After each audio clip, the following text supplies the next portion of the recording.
How are we all doing, everyone? I hope you are keeping well out there. So, one of you would like to give me a sound report, that'd be just super. I see tonight we're all very keen. We've got several people here waiting. Dennis is absolutely ecstatic, can't wait.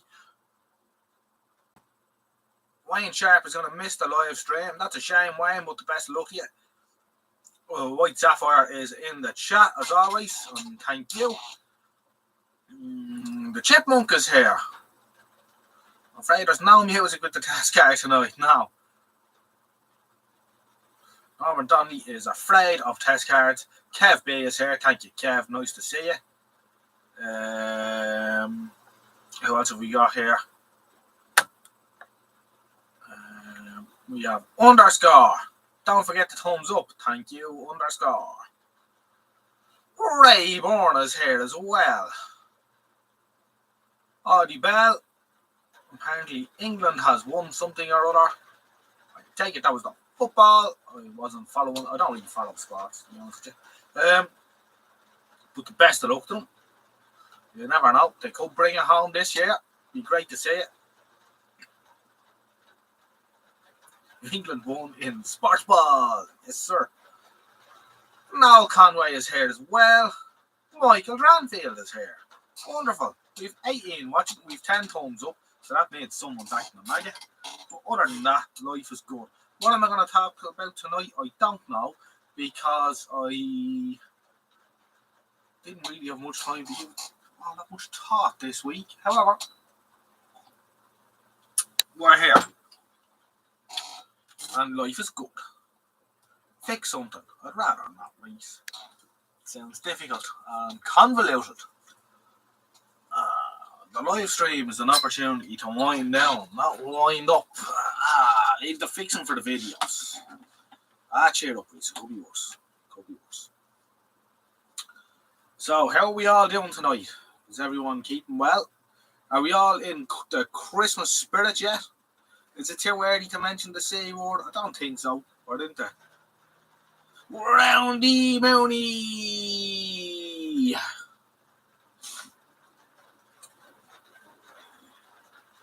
We're looking good, lads. No, you all love Christmas, really. You get the pudding, the bit of gargle into you. Everyone has a good time, so it's wonderful. Roundy Mooney, all is well here. How is things down in the county of Cork, the real capital of Ireland? Not in the Christmas, still finishing off the Pusser's room.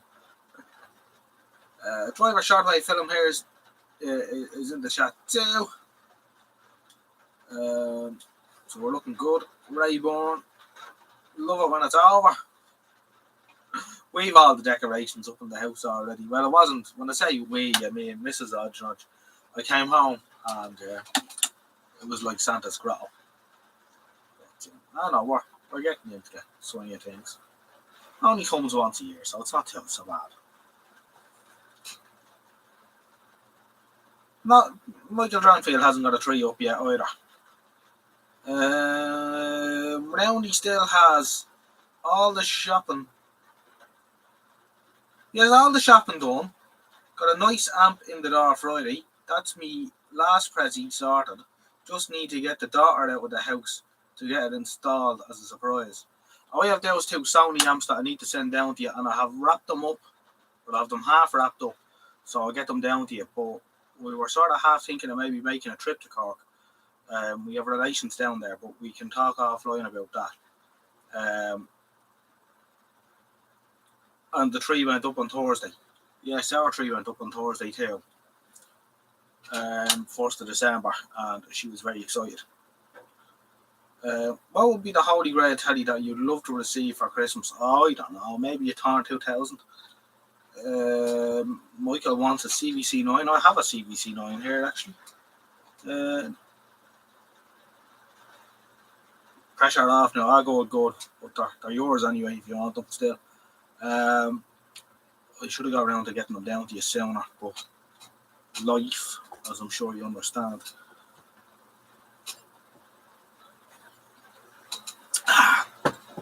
19 watching with 17 thumbs up. Who's acting away? Kev B is considerable amount of self-inflicted pain because he went to his tattooist yesterday and stupidly got stuff on both arms. Oh dear.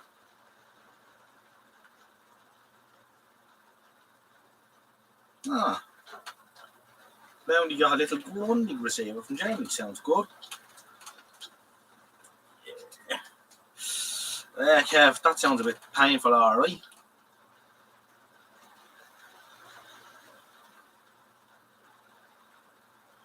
Pat Bourne is here too. Wonderful. We've 21 in the chat. So what could we talk about tonight? I don't know. I'll tell you one thing, it's raining very heavily here. And apparently we're in for some extra cold weather during the week.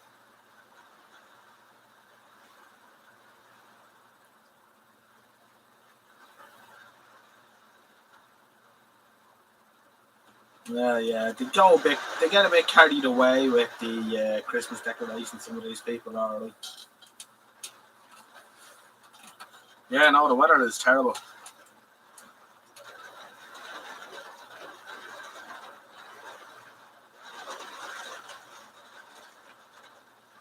Yeah, it's been on and off here all day as well, but there was some very heavy rain last night.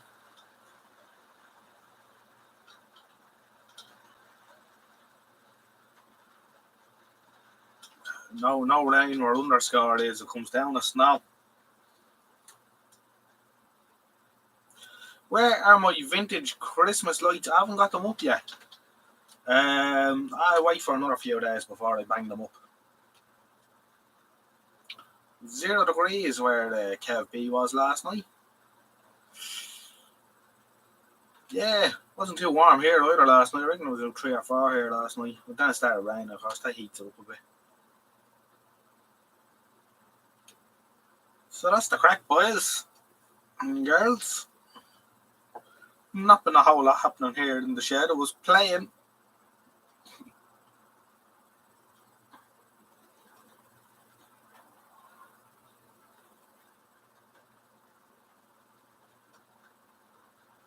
Oh dear. That sounds a bit tragic, Reese.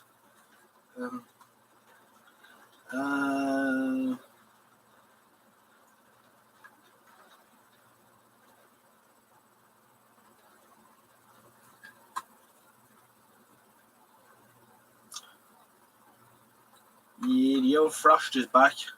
Winters aren't as bad as they used to be, though, to be fair. I remember back in the 90s, every morning was a frosty morning in the winter. You'd always, unless it was raining, you'd wake up to a white frost.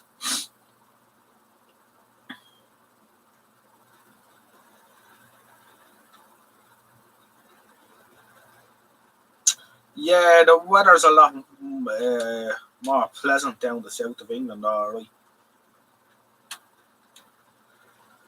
I don't mind the crisp days at all, yeah. Once it's not too windy. Or I'd take a sunny, crisp day any day.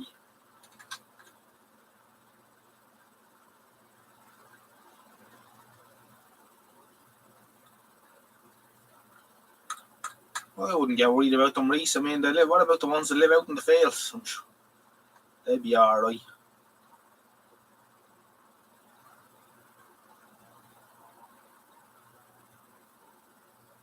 Yeah, no, the weather does be quite nice down that part of England, alright. Southeast coast.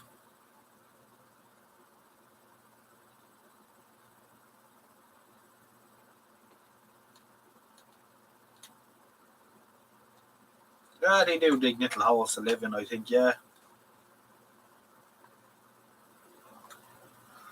So that's the crack, boys. Dennis, haven't had snow settle here for 2 years.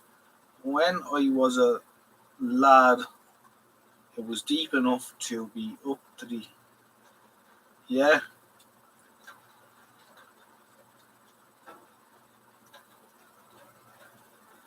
Let me see if I'm missing anything, because as usual, I have to set it to live chat instead of top chat. Kev B, I used my Halfords card to scrape the ice off my windows, but only managed to get the off Kev. actually got a Halfords card the other day myself. Should have got one years ago. Never bothered. Brought in the old trade set and got it there and then.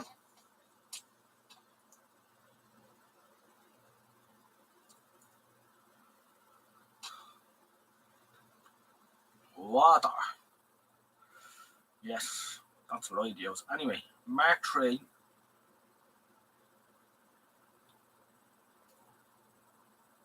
Oh no. On the water tonight, JJ.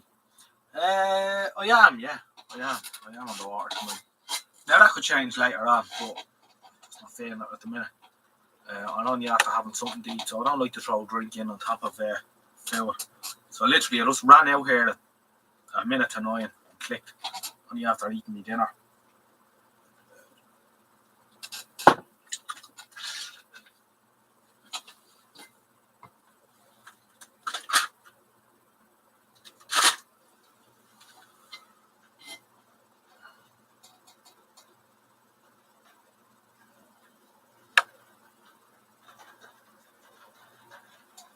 Jacksepticeye.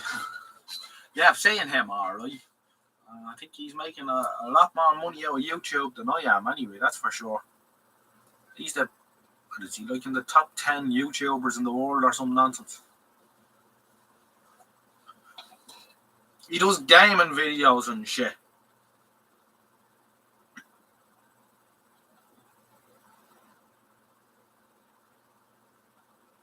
Depends on how the stream goes. Well, it could. Sometimes I need something to settle my nerves.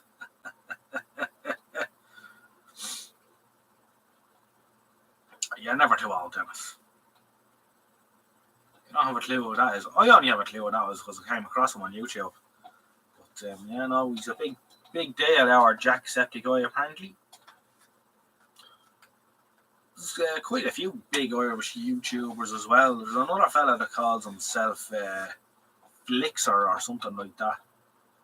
And you know, he's got a couple of million subscribers or some nonsense. He makes videos on stuff too. Nothing that we'd be interested in really. But yeah, there's a lot of them around.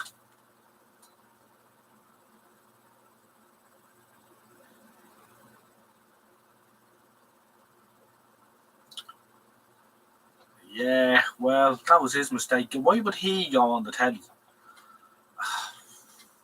Even I wouldn't go on the telly. It's going to be a shock to the system for my friend coming out of hospital tomorrow. She's been in there just over 7 weeks. Oh, there.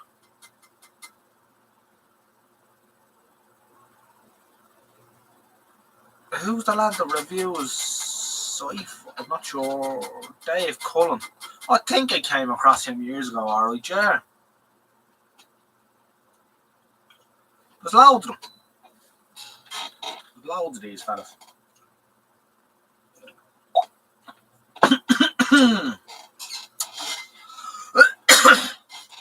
Excuse me. So that is the story, boys and girls, of YouTube.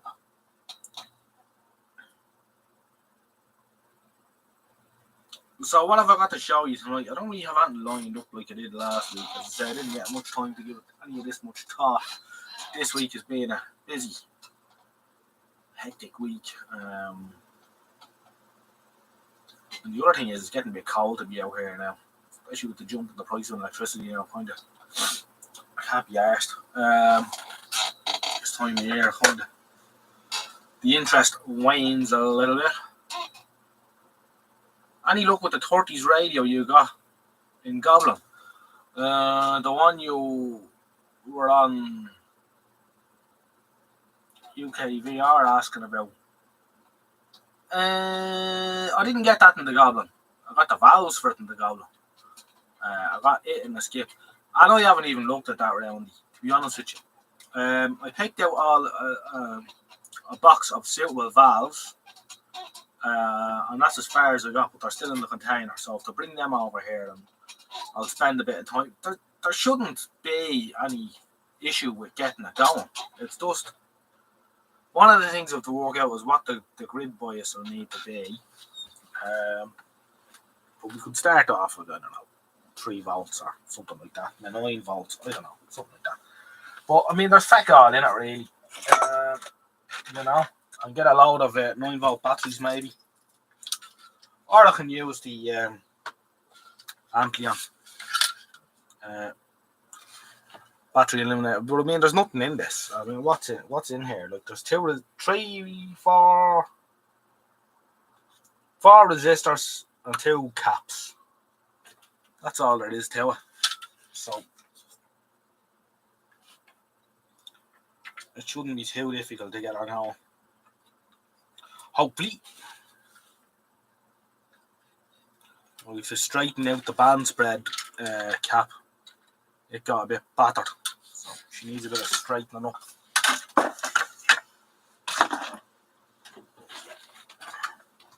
We'll get around to that, because I'm interested to see how that's going to work now, to be honest.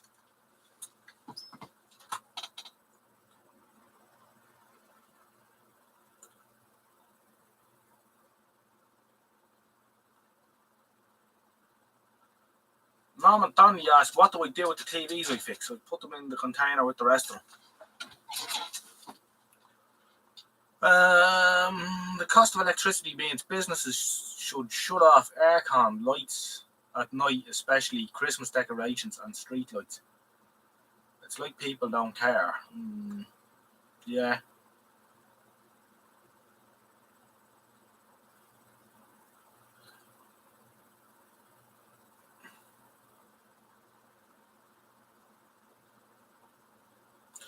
Oh, that's right, Roundy. Yeah, no, well, if this was a different type of shed and whatever, and I had the space to have it in, and that's the way we would go.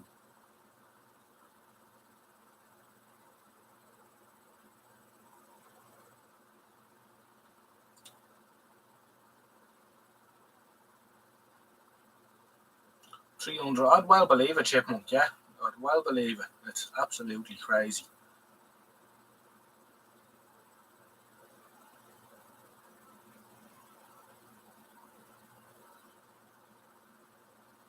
$125 a kilowatt. Jesus. Oh dear Lord. That's an unbelievable price. Mine's just under 40 cents.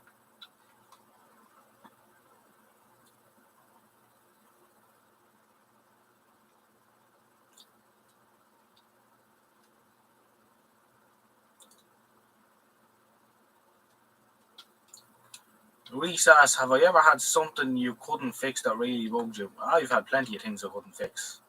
Any amount of things I couldn't fix, but I wouldn't say they ever bothered me. That's the way it goes.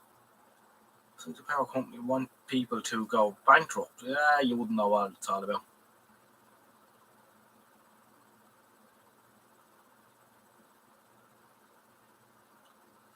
The chat centre's giving you a bit of grief, is it, Roundy? You must be getting to them before I say them.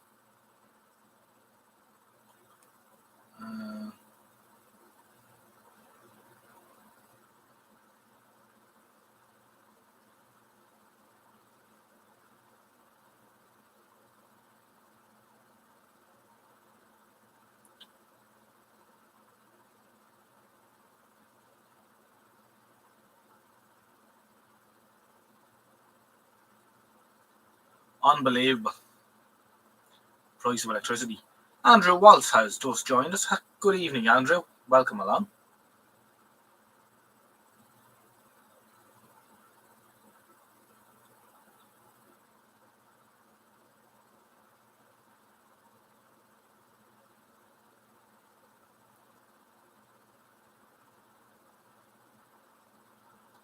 Yeah.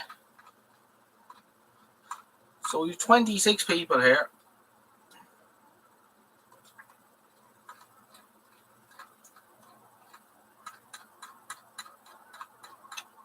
We're looking good.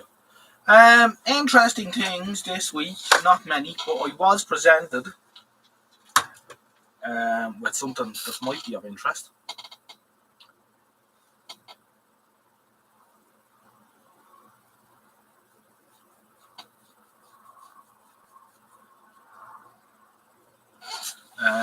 Let's have a look at this.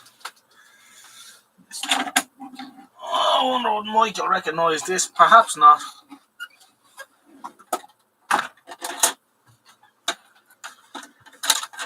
Now, how do we bring the camera into show? Well, maybe I can a little bit. This is a little Philips black and white television, 12-inch, and quite interesting. It's missing two knobs, but the knob that is there, I recognise from the G8, so it must be around that area. It's had a hard life. It's been dropped at some stage as well, but you could get it going. But it has a little dial pointer here, a slider, and if you turn this center knob, it changes the bands, or sorry, the outer knob, and you can hear it clunking around.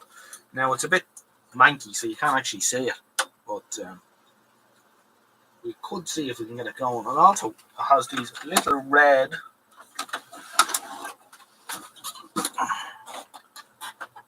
markers here, so you can mark where your channels are to find them the next time. I think we'll take the back off and have a quick look at it actually, just for the crack.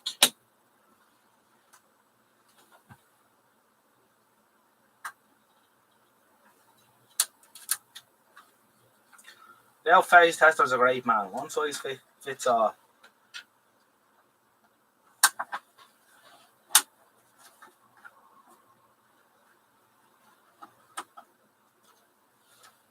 Yeah, some of the Roberts radios had them. I'm trying to think, there was another radio, the Hackers. I think Hackers had them as well.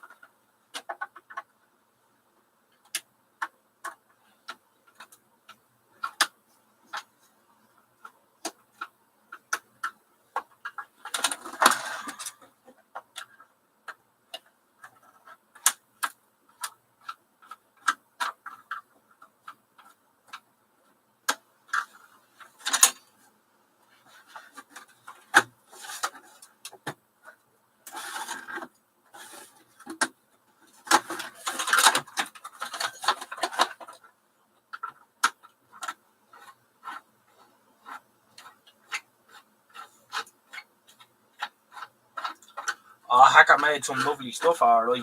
Believe it or not.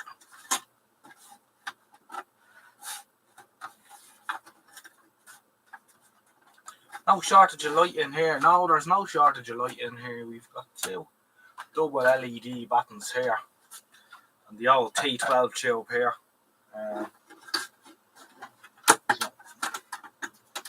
It's bright enough, alright.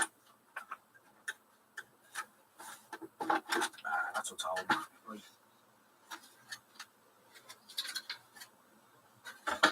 Good lord, where was this thing kept? She's a bit janky, alright, lads.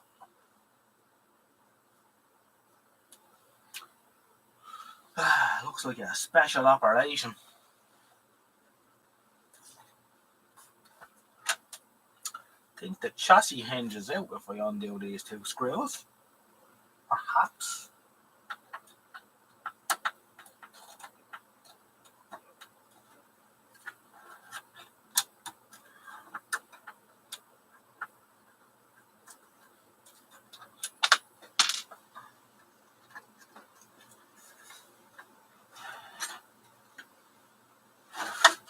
Now, this one was presented to me in a very dirty, wet state. It was raining out. It sat in the rain for a couple of days. It's been somewhere nice and dry, so I'm hoping it'll be okay. It hinges out.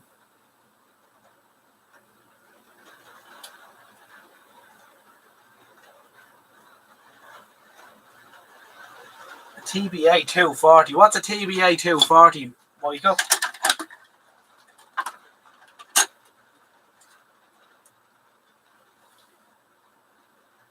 And the little A31 120W tube.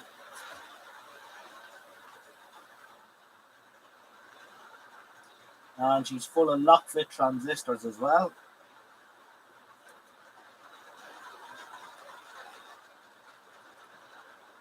No date code on it anywhere, mind you.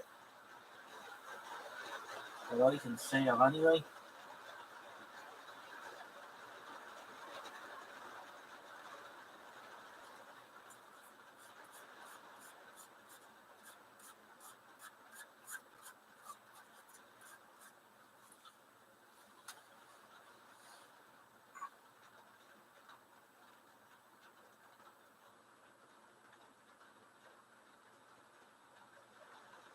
Sound chip. Maybe. No heatsink on them though. Although, mightn't need it in this set.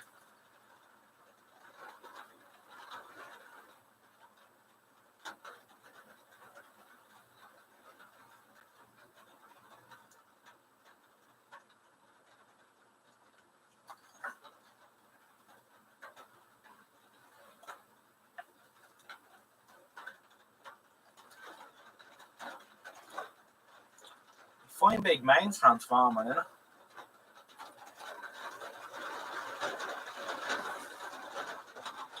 There's a Jensen hyper capacitor across the main switch. That should be interesting.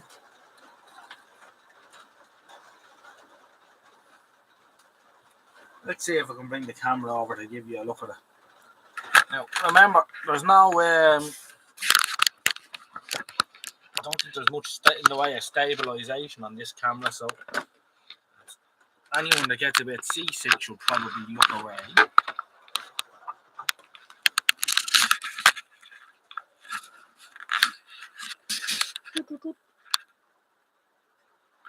There she is. You can see she's not the cleanest specimen. So, anyway, here's a question for you. Has anyone there got the internet in front of them? I'll give you the model number of this and you can look it up. Philips X12T 740. Type that in and tell me if anything comes up on the internet. There's the little line output transformer there. It's a tiny little thing.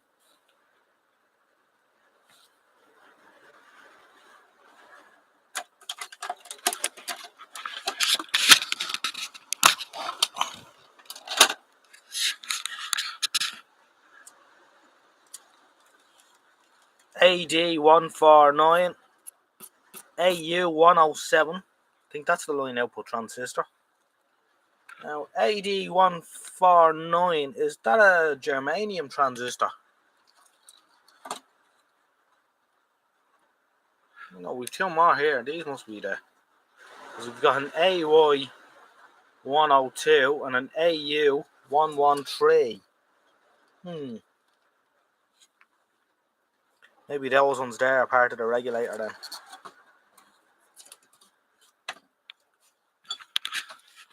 Put the camera down here for a second.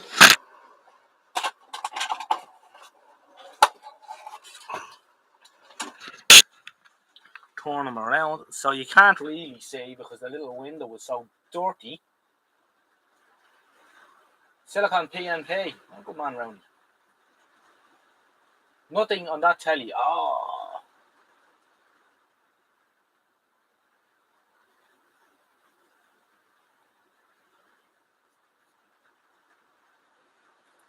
Now you can see the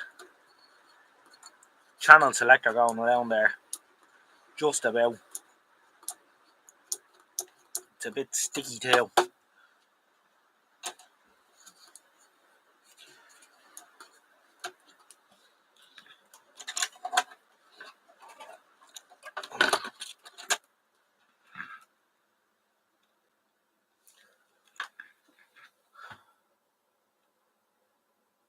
(1971). Good man, Roundy. Check fusible resistor R657.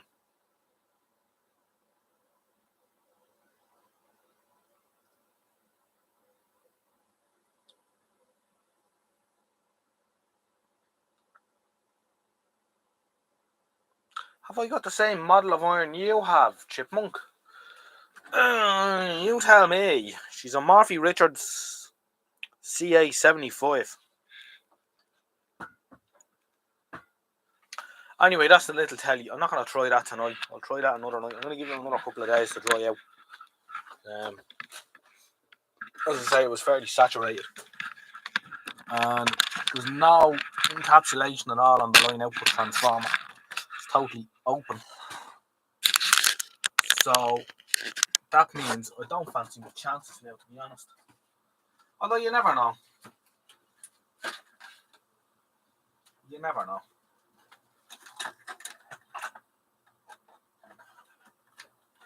It's only a little junker, really. But it'd be interesting to get it going. So it's sort of, 1971. It's a long time ago. Makes it 52, nearly 53 years old.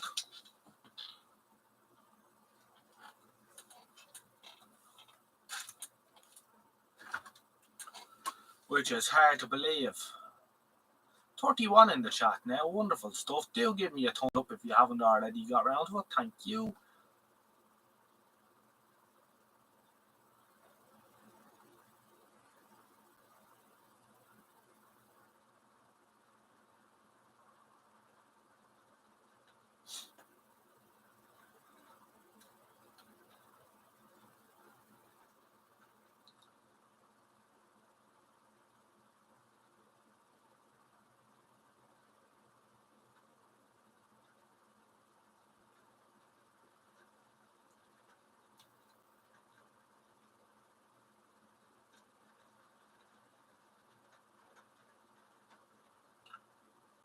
Oh, very interesting, Chipmunk. Yeah.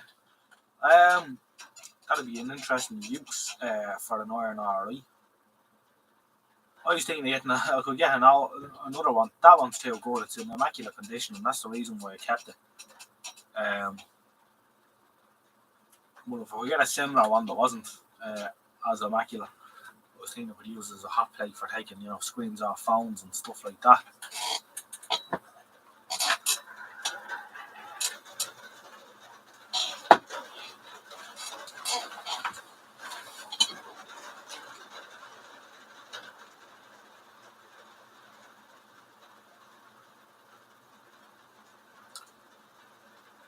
Yeah, no, I was presented with it a couple of years ago, and it still has the original mains card. And of course, I've often spoke here how the first job I ever had in electronics was changing the leads on such irons. So it sort of just kept it for sentimental reasons more so than anything else. I did attempt to get Mrs. Odgenodge to use it for ironing, but it didn't. Actually, I thought it'd be really good. But it's actually not that good at all compared to our modern steam iron. It's not as heavy.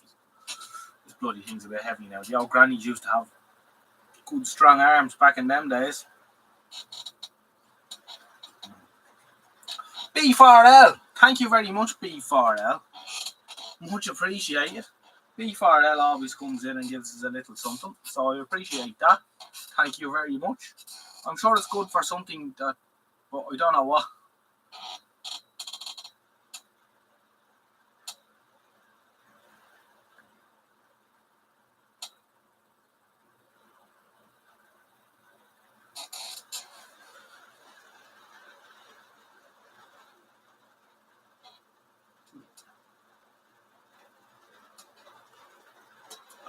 Board preheater.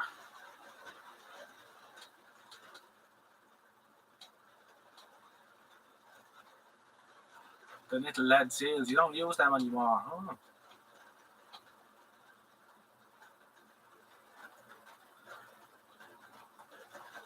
That's right. I've seen them in the pub I used to drink in years ago. There was a pool hall upstairs, and I don't know, 10 or 12 pool tables, and they used to. I've seen the boys coming in to recloth them now and again, and they'd have something like this. They want the white, you see, as well. The white is beneficial to them when they're doing that. Let me just catch up with the chat here. There's plenty obvious going on here. There's a lot of action. Did I get my Odge pens going, John Joe? Well, this is something that I was thinking about, was a little bit of merchandise for the channel. I don't know. If you give me, we got a €5 super chat or something, I could send you an Odge sticker or something like that. I don't know if anyone would be interested in something like that, but it's something we could look into down the road. One for the back of your car or the back of your motorbike helmet or whatever. Odge, I love Odge or something like that.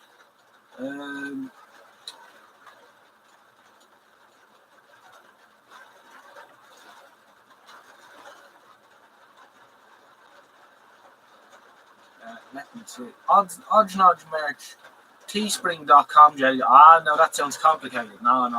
Don't get the third parties involved if we can help it. Can you hear the storm outside? At your place or my place? At my place, you can hear rain on the roof. All right. It's been on and off all day, but it's starting to get heavy again. It's not really, isn't it? Teespring is simple. I don't know how many people would actually buy Odge affiliated merchandise. It sounds a bit like Krusty the Clown, Let me catch up with the chat here. There's a lot going on.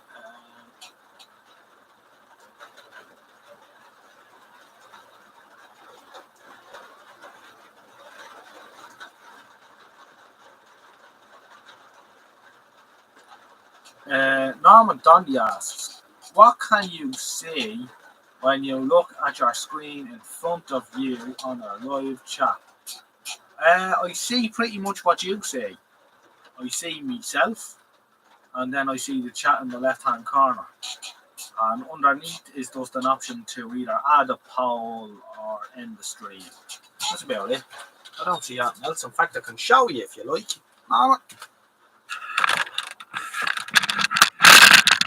We have new streaming equipment coming on the way, by the way, which has been donated to me by one of the viewers. So there might be a bit of a change. We'll see how it works out. So that's what I say. See the chat, end the stream, and that's about it. So it's the same as what you say. For the most part.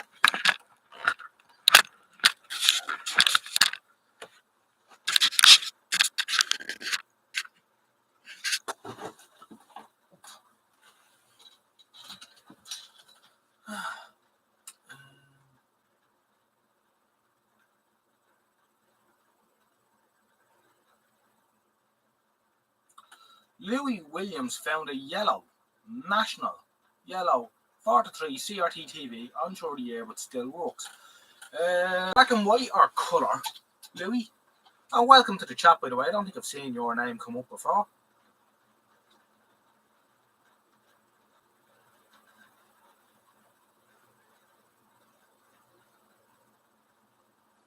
A £12 iron. Now that'd be an impressive piece of kit.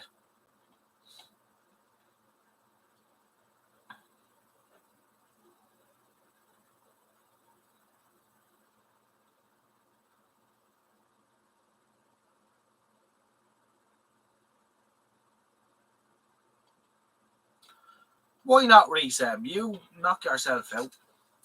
Get in front of the camera, have a bit of fun with it. That's what it's all about.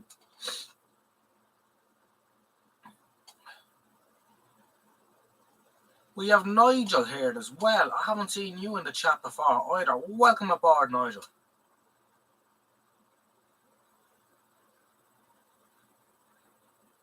I could, yeah, the Doctor Who intro. Yeah, well, you're looking into infinity, aren't you?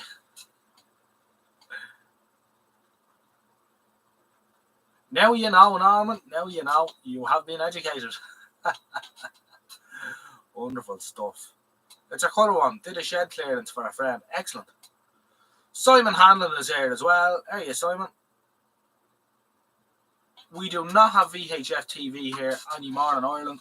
That ended with the end of analog on the 25th of October 2012. Because I was watching it when they pulled the plug.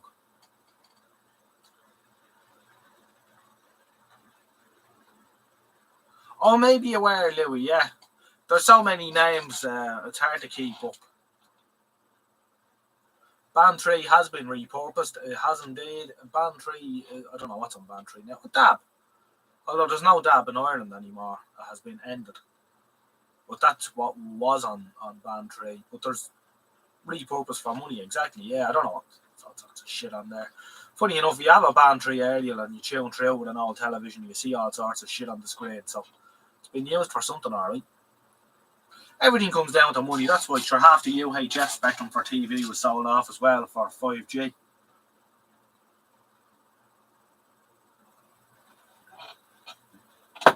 Kev B says it should give me share a square to WD. Well, how would I know if it was? I wouldn't know if I was turning or not if I didn't hear it. That's a special indicator.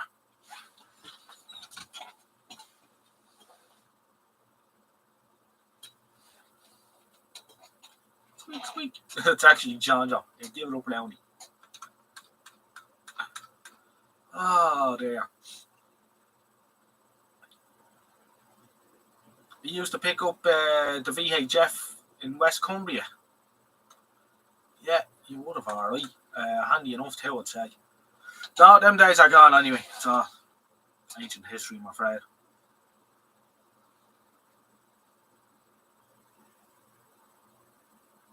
Wasted UHF space is right.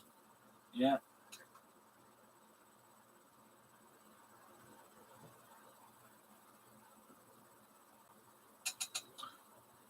Mega Wayne is right. That will give you a good idea.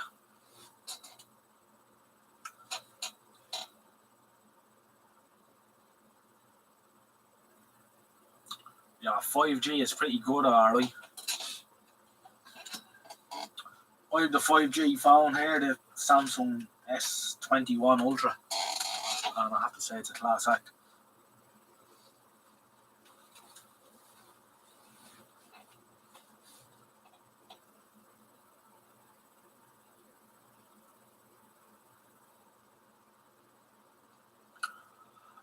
Reese M's taking us back to the 90s there, alright.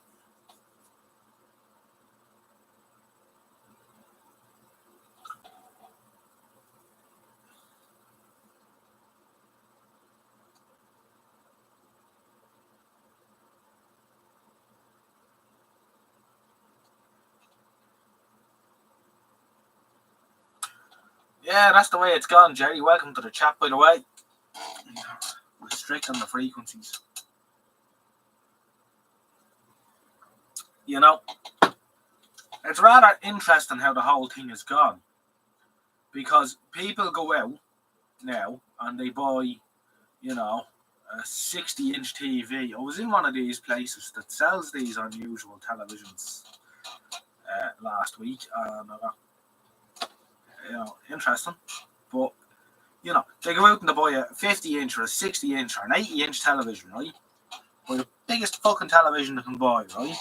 Put it on the wall, and there's the television on, and then they have their phone out, and they're watching their phone when the telly is on. So you would wonder.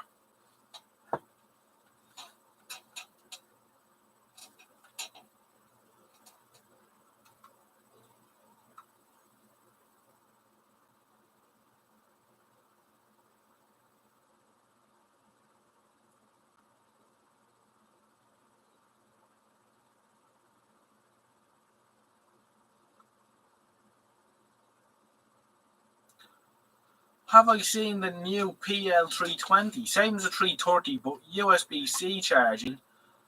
Has a stand, but no SSB.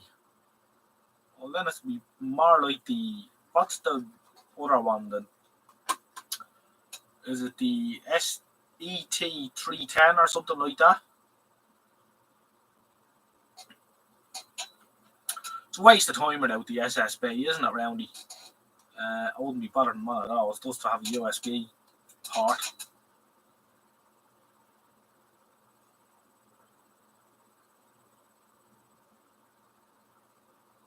Oh, the book. The book.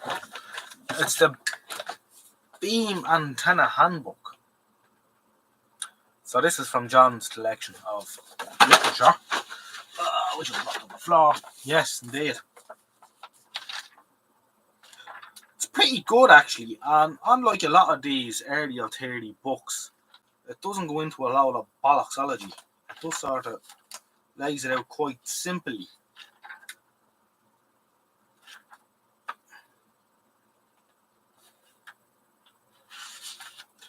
Talk about log periodics and so on and forth. Which, I don't know, log periodic seems to, it appeals to me. There's one there. So, yeah, good book, that. We also have, from the same authors, one on cubic quads, which is interesting too. And then I have another one that they did on long wires.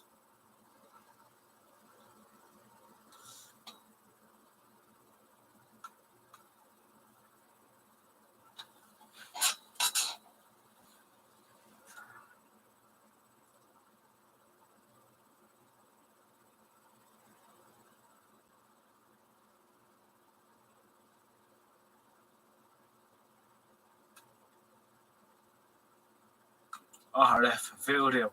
Yes, it is. And, it's with beam antennas and all, there's no hard and fast rules at all. They make it up as they go along. And I heard that from an RF engineer of note. Told me that.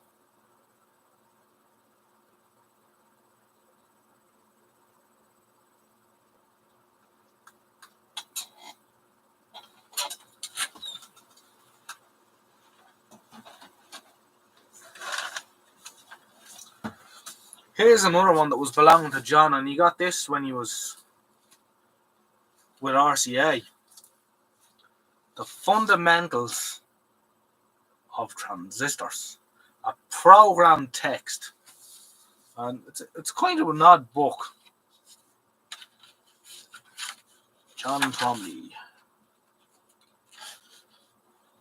RCA Service Company. Fundamentals of Transistors. I wonder is there a date on it. 1966. So the idea is, it's such an odd book. Programmed learning. So what you do is, now of course the camera won't focus in on this at all, but it gives you sort of a sentence, and then you have to fill in the word, and the word that you have to fill in is beside it. Right? It's odd. There's obviously a new way they were coming up with teaching people back in the 60s. So let's say, for example,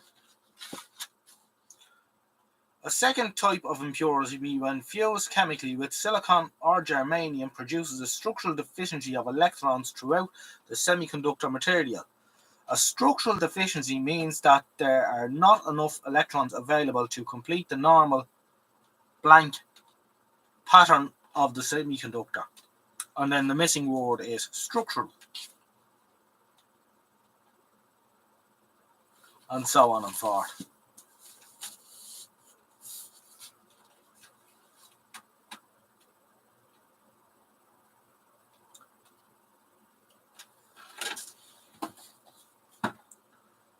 Bye for now. Good evening. Goodbye, Nigel. And thanks for calling in.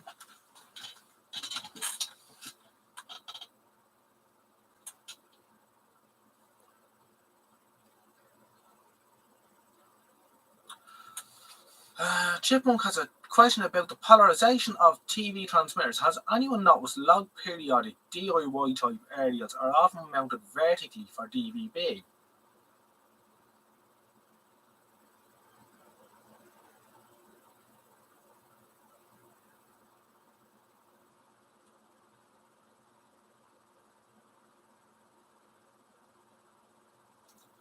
Well, that's true what Dennis says underneath.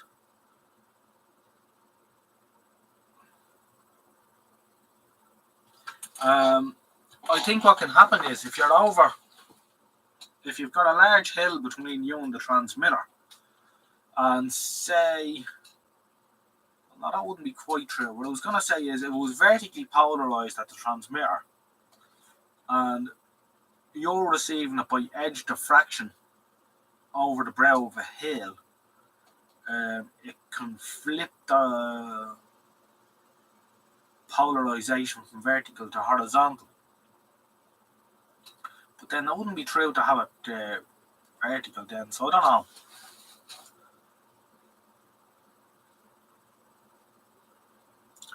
I didn't see Ringway Manchester's video today. Well, I seen it come up, but I didn't have time to watch it. I'll tell you one thing, his channel is doing very well, and to be fair to him, his videos are well put together.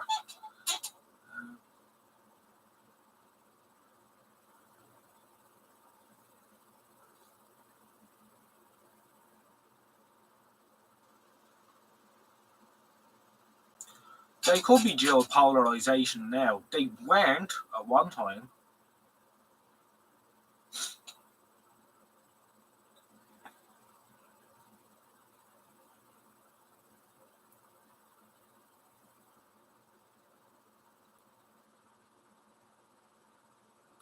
Good man.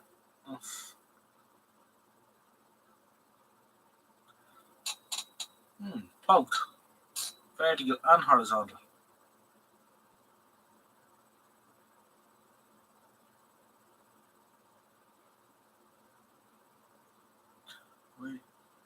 Well, we just transmitter area, which explains the vertical areas.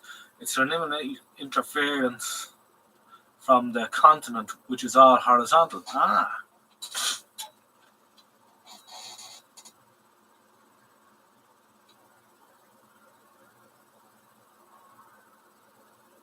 I wasn't aware of that, Dennis.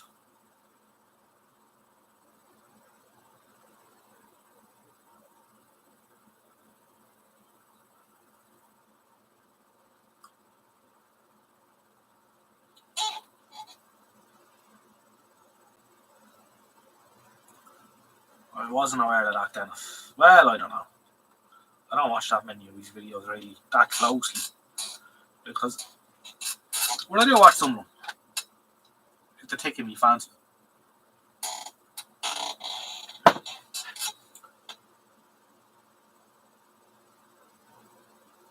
There's a lot of people that don't like him, alright, Chipmunk.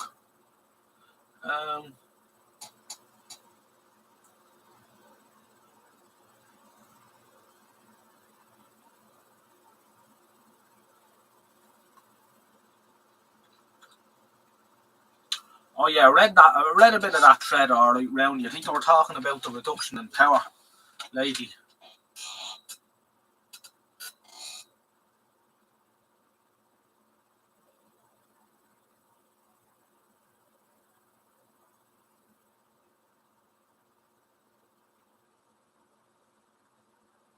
He makes a lot of untrue claims. Like what, Dennis? Interesting.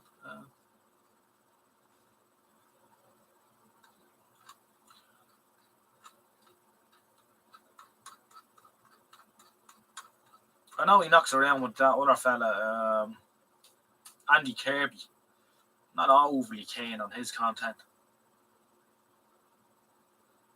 He showed up in an Auto Shenanigans Secrets of the Motorway today as well. He was showing a transmitter mast just off the M26, and the Ringway Manchester voiceover appeared from nowhere.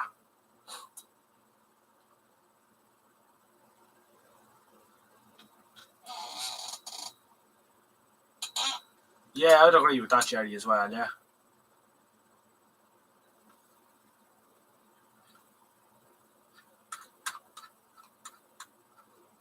He is targeting the average fella, yeah.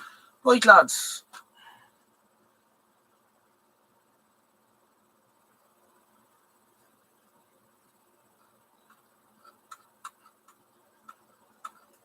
Yeah.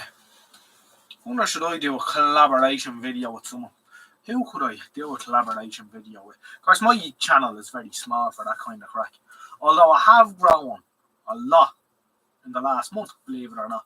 I've had nearly 100 extra subscribers in the last month, which is nearly, 99, which is the most subscribers I've ever had in 28 days. So it'd be interesting to see if I want to break that 100 subscribers in 28 days barrier.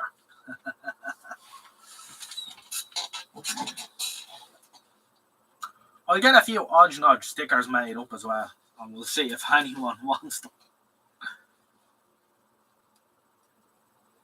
Shorts. No, it's not the shorts, Roundy. The shorts are a waste of time, believe it or not. You could collaborate with Michael Granfield or underscores test cards. Yeah. As stickers, yeah. I'm sure if you let your beard grow and paid a trip to Isle of Man, you could join in the Manx Beard Club as a guest. Possibly, yeah.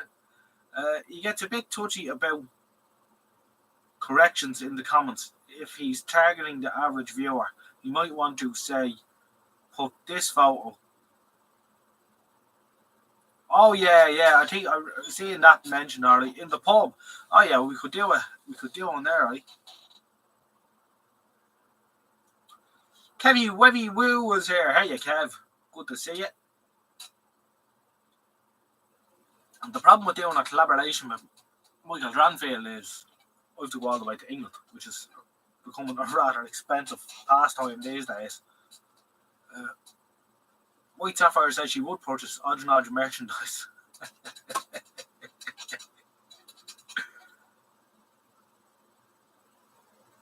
We could have a group live in the local. It'd end in carnage. Roundy.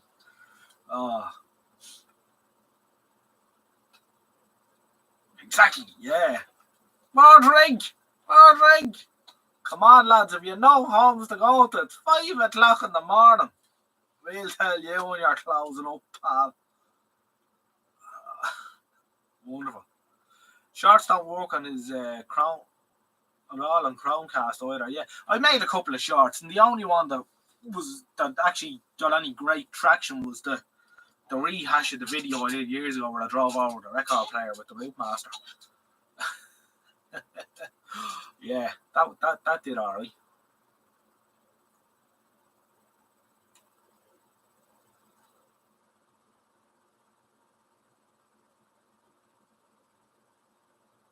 Give it a few months, it'll be £20 to the euro soon. Oh yeah.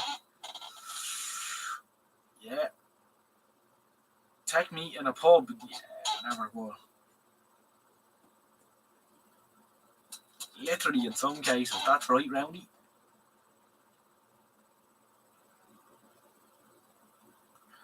As long as it was made in the land of bogs and little people.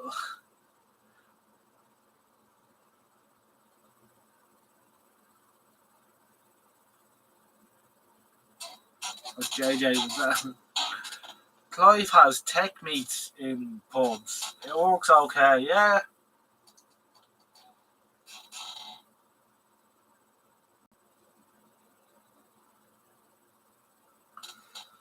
Yeah, could alright, Roundy.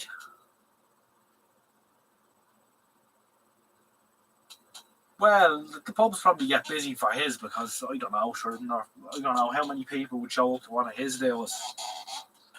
You know, potentially a couple of hundred, I suppose. He's a very famous fellow these days. I mean, what has he got now? 800,000 subscribers or something like that.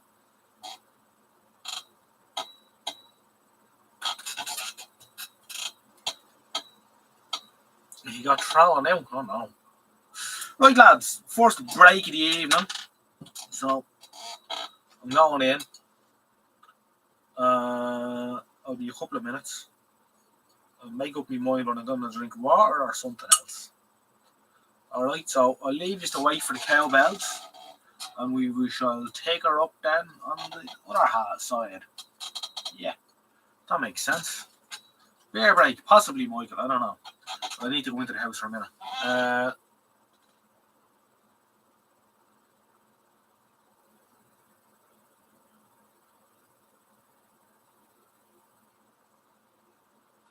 Right, lads, back in a minute. That bloody mouse falls every time. And every time it falls, the back comes off. I'm going to super glue the back onto the bastard.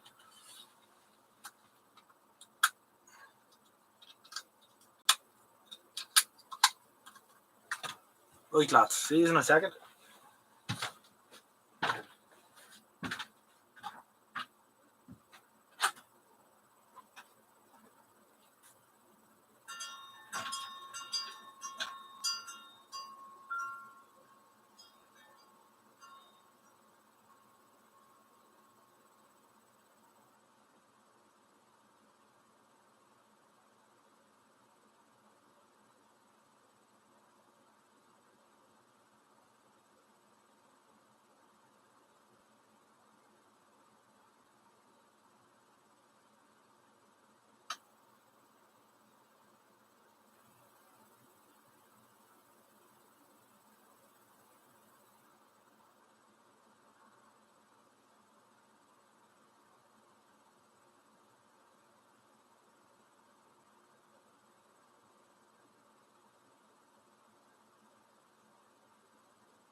back. Right. And something else to look at. Two things to look at. So I might just, and I've decided to go with a couple of cans of Guinness. Alright. Keep it simple, keep it old school. That's what we like doing here. So life will be good.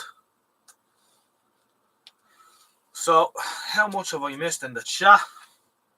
We've 24 watching. A few of you have died off, which usually happens. That's alright.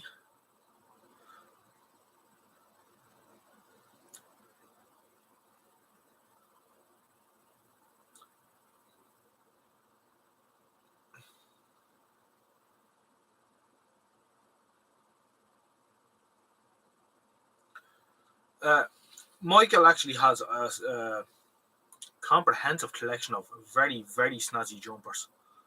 Probably the largest selection of snazzy jumpers I've ever seen.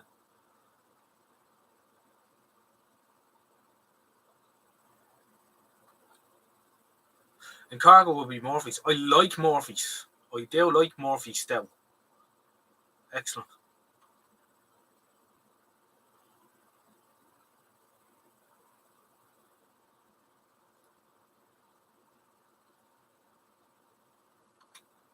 Nearly time for all the lady subscribers, yes. Nearly time for the Christmas jumpers. You know, I've never had a Christmas jumper. Believe it or not. Staffordshire, that's where you're from, Kev. A place I drove through many times. Here's one for you. I want you to look at this and tell me if you recognise it. It's a dashboard or instrument panel out of something or other, but I don't know what. It's 12 volt, so it's got voltage gauge, temperature gauge, and 2 pressure gauges. So I'm going to say one goes up to 30 inch, and the other one goes up to 80. So I think one's oil pressure, and the other one could be gearbox oil pressure. Could be out with truck or something. Don't know. And I reckon there was a rev counter here. Yeah, it could have been out with something stationary, actually, yeah.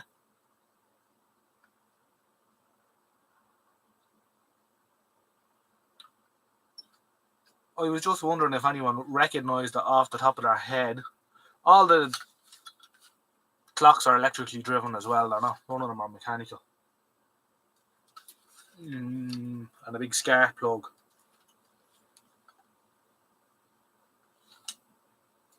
Another one.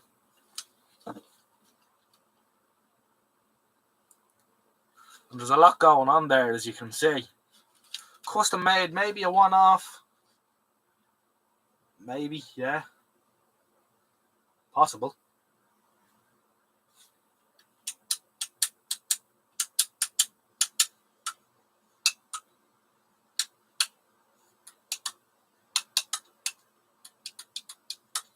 Interesting bit of kit, anyway. What's the switches for? Well, I've no idea. I don't know what it is. But this one is a push up, push to hold on, and then down. So that could be like a preheater or something like that, and then I don't know.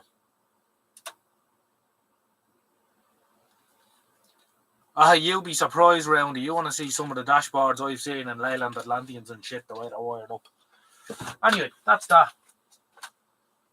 Now, the other thing is the television. I said that I got this television during the week, but that was sort of a half trip because I didn't just get one, I got 2 televisions during the week. This was only one. So let's put him down here out of the way. Sit over there, little Phillips. And this one, we're going to plug in and see will it work. For the simple fact, it's a Japanese manufacturer. And of course, you know what that means. Bollocks. Didn't I bring the pint glass in with me? I brought the pint glass in with me. I'm going to have to go back into the house. You'll have to wait. You'll have to wait. I'll be back in a minute.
Right, I have returned.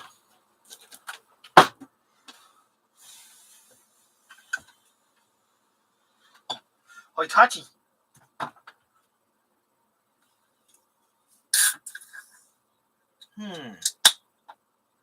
You watch, it'll be Sanyo now.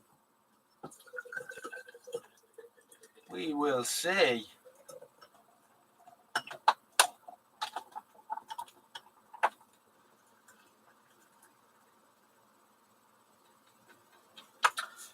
You know, all the years and all the messing around to do with these cans, it's no substitute for the real thing.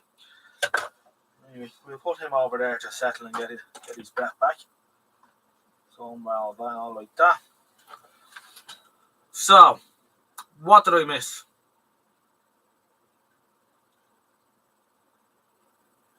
I have no room for that in here, never mind a bare fridge. But you have room for myself. If it's a Jap, it will just work. Teleton. No, I'd love to get me hands on one of those Teleton valve hybrids, Michael. National Panasonic. So we've got a vote there for Panasonic. What the Brownie reckons it'll be. Hitachi. Jennifer Moynihan. Hello. National Panasonic. NEC. Well, underscore.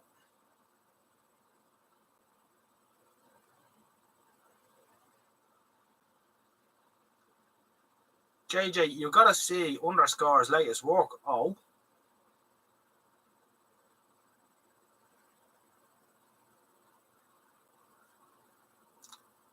Well, Michael, if you don't want it when you're finished with it, you can give it to me. I'd love to get my hands on one of those. John actually worked on that. There was a crowd here in the 70s called Cannon Electrical that John worked for a couple of months before he set up his TV shop after he left the rental crowd, and they were importing them second hand, and he was working on them on the bench. Right, okay, so who wins it? Yeah. Nobody knows, the door's gone missing. No, Jennifer was quite correct in saying National Panasonic. So it's a National Panasonic.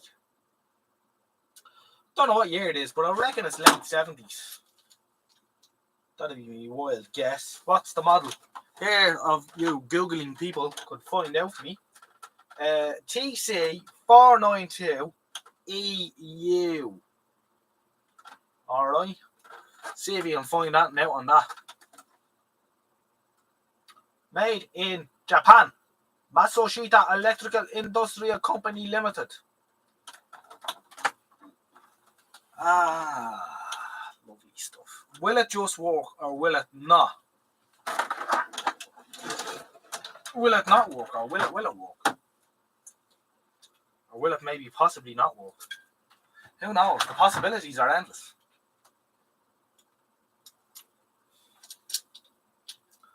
It has a nice plug on it with a card grip, and the brand name of the plug is Lucky, and it was made in Hong Kong. So we're on to a winner.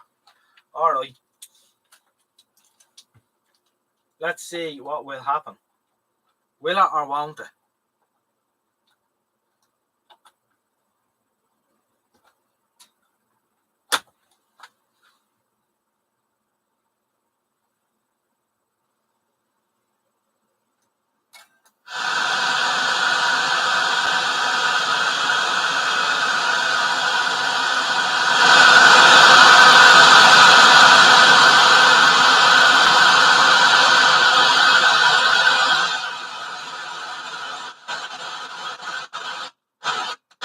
Shut up! I hate it when they're hard to start. Oof. Oh no. Alright. There we go. Pity the little door is missing. It's alive. I was expecting like smoke. This was as wet as the other one. The two of them were living together out in the rain for a few days. But the Japanese stuff, You see, I think in Japan the humidity issues, so their stuff seems to take the damp a lot better than the British or European stuff. Bang a Kallax on it, that's a good idea. We have our doofer on here and all. Let's turn on this telly so we can see what we have on the DVD player. Come on. There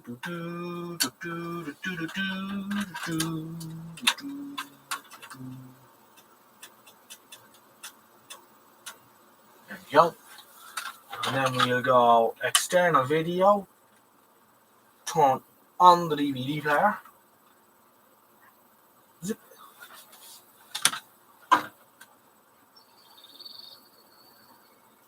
Have a sup of this crap.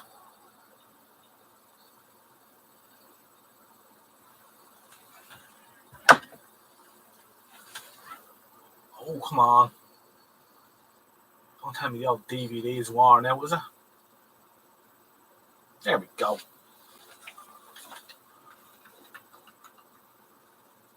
Come on. Test Cardiff. Now we'll put this wire into the television. You can't beat the Japanese stuff. Michael's off to bed. Good night, Michael. Thanks for calling in. Always good to have you in the chat. We'll catch you again soon. Thanks very much. Right. We're on one. We need to be on UHF.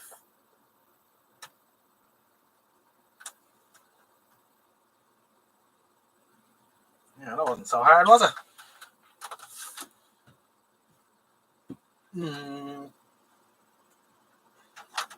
Yeah, all the pots are a bit arseweeds. Now, one thing I don't like doing is spraying pots, slider pots. It never really works out all that well.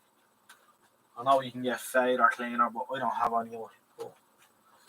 In this instance, and it is just a junky television, let's be honest, it's not going to be sitting in anyone's living room anytime soon. We'll just give it a little spray. That's anti-static spray. Yeah, well, we'll use that.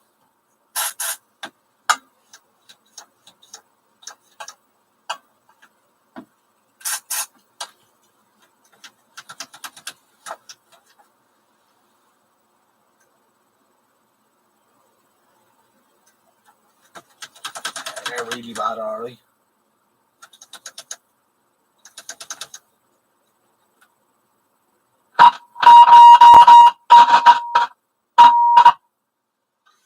And there's probably a contrast control here. Here's the contrast.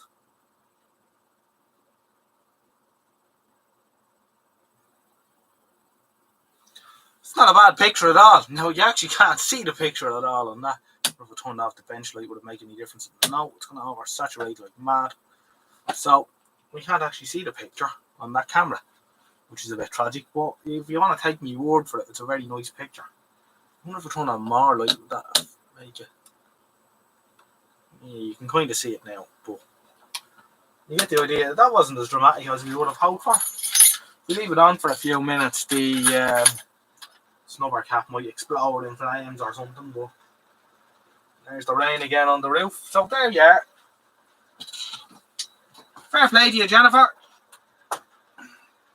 NEC.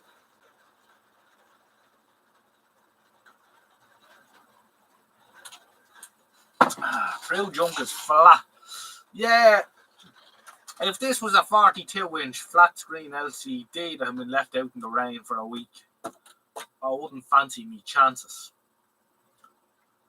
Actually, a 45-year-old, odd-year-old flat screen television. You know. Yeah. Lovely picture. I wonder is it a black stripe tube that's in it. Very fine phosphor dots on it.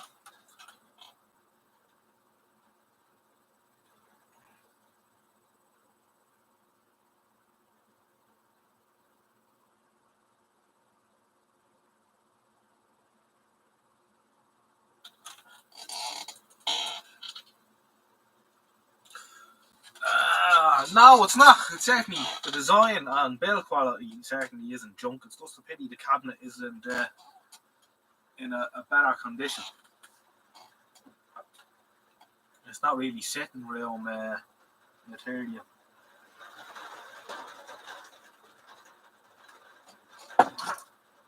We've seen her on. Shall we turn it off and have a look in the back? I would imagine I would be the first person to ever take the back off it.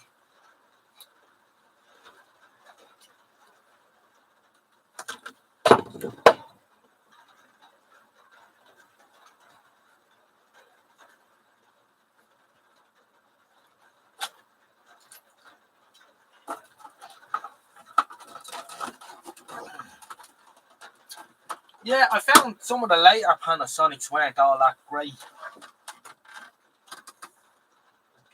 The earlier ones seem to be okay.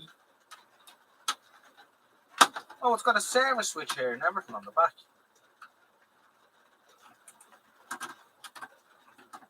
See, you can set up the drives and all from the back with a little screwdriver. You don't need to take the back off.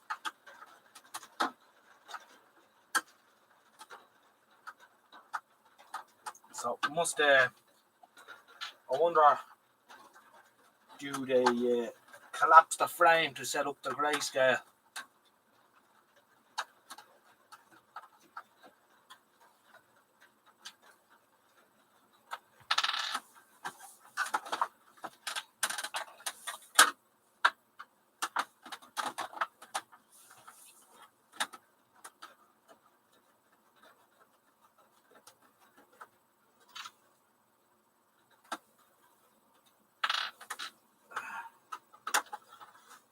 Heavy Revy says putting a CRT face down after they've just been switched on can cause static on the faceplate to transfer to the chassis.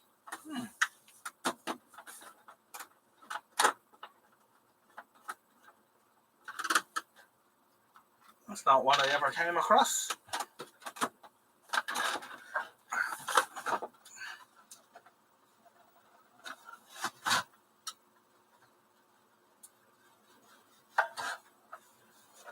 And we're away.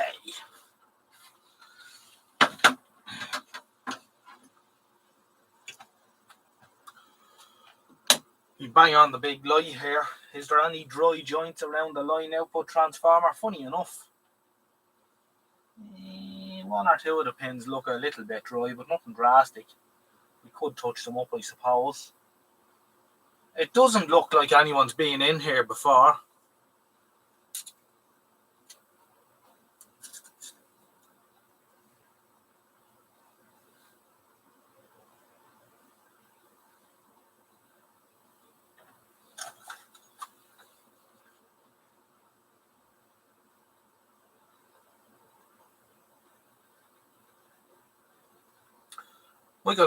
Michael says, funny how in the 90s we used to call Sasho and Matsui junk.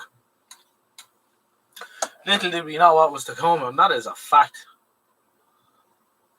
Bread and butter TVs like this. We didn't see what was coming around the corner.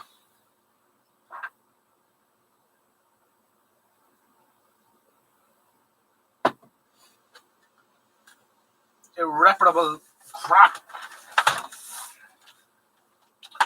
Funny enough, this is very clean condition. Little bit of dust on the chassis like you'd imagine, and you can see where the rain was washing the dust around a little bit, but quite clean actually overall. Is there a date code on the electrolytic just for the crack?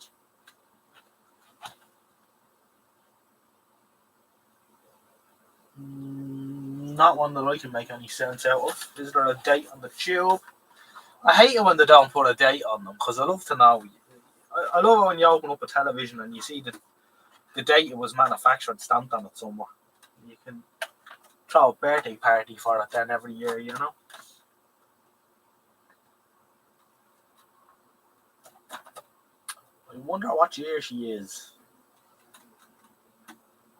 Oh, here we are. Week 35, 1981.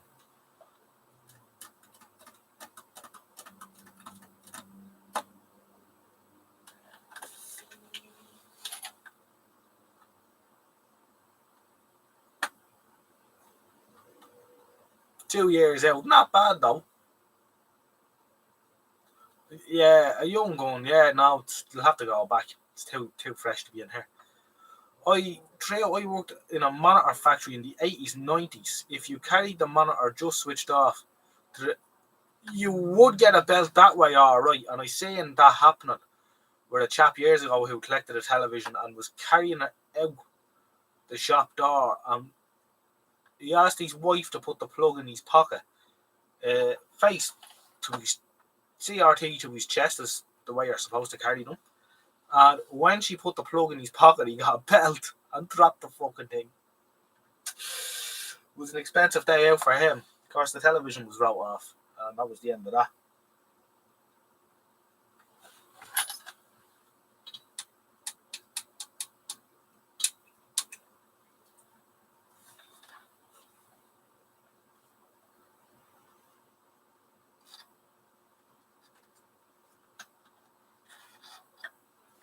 Funny enough, it says on the board here, in big letters, jungle. Right? And I wonder, does that mean it's being tropicalized or some such? Which would make sense, and why it just doesn't blow up when we plugged it in. We can switch them on again anyway, for the crack.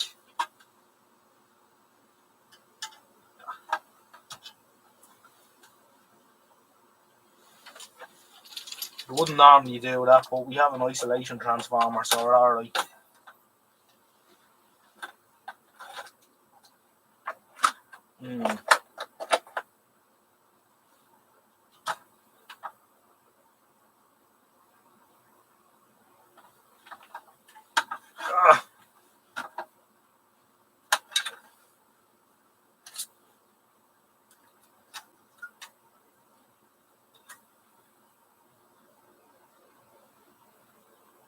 We lost our 2 amp fuse that time. Let's try more. Maybe I've been saying too many nice things about it.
No, I'm afraid she's fallen out with me. Japanese reliability does not save the day. She's given up the ghost. This could be like your Fidelity, Michael. Maybe the old damp did get into the lot. Oh well. Oh yeah. We have a problem in our plug top.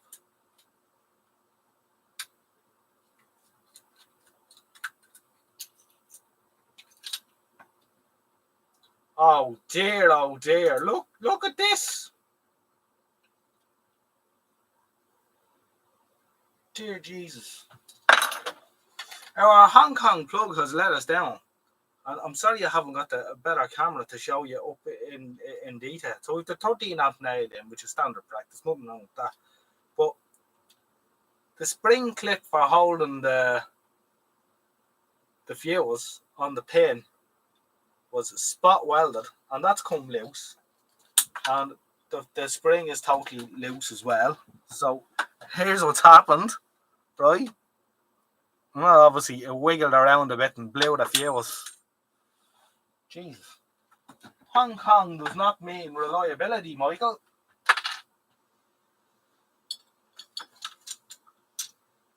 Dear, oh dear. That's not very good, is it?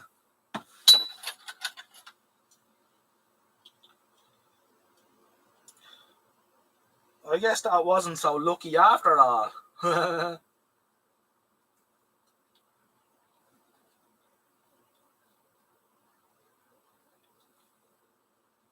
plug wiring, the plug's wired okay, it's just that the plug's a heap of shit.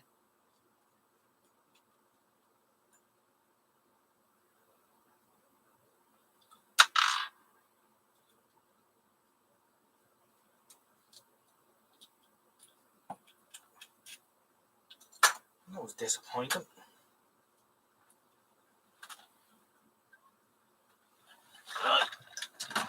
We'll use the safe block. We'll try again.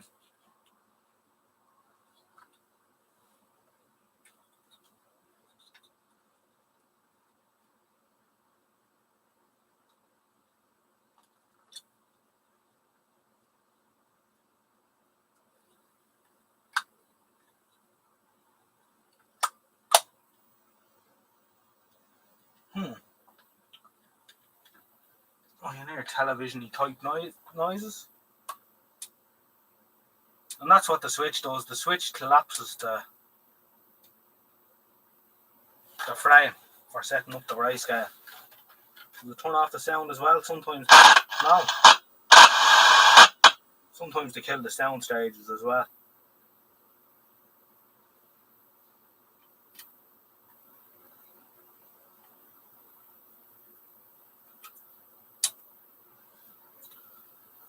So she lives to see another day. Right. Turn you off. Put the back on.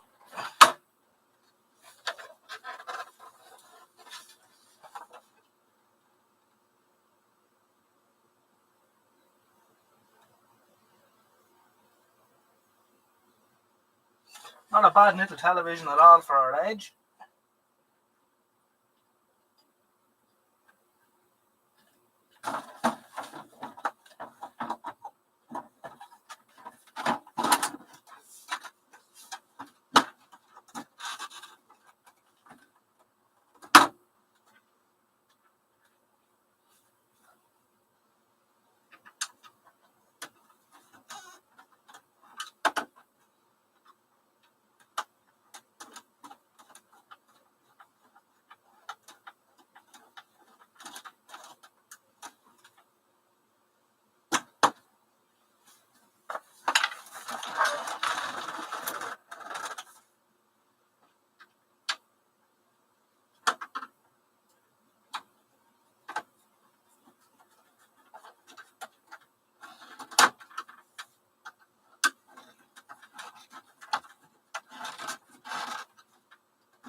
That's the little National Panasonic anyway.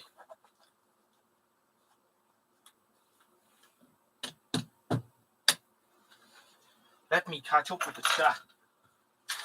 And get the rest of this can of started.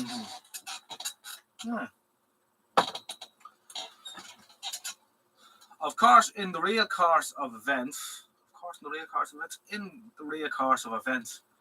one would probably check the plug before doing anything, because you never know what way it's wired up.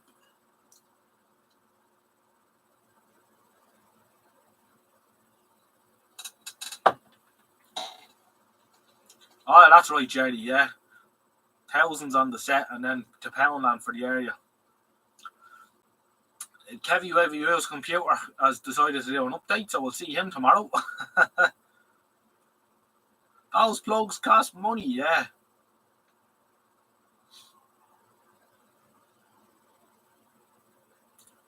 You don't have a Go Play a HDMI cable, Roundy. Dear oh dear. Roundy, if you know anyone who works in a hospital, get them to put you in touch with one of the physics techs. All medical equipment use isolation transformers and equipment is updated very often. Oh.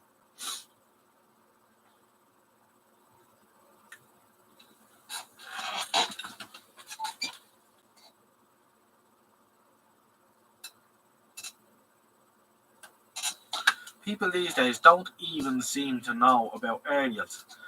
Have been asked to install sockets for TVs on the wall, then mention to the customer, do you want Cat5 or coax there too? Oh yeah.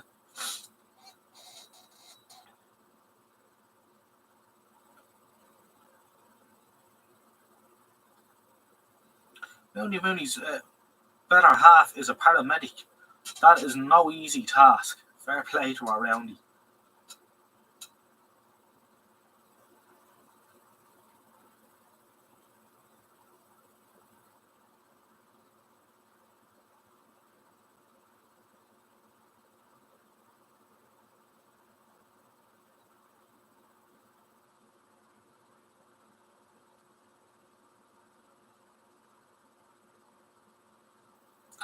Yeah, wiring a plug is beyond our know-how. That's a fact.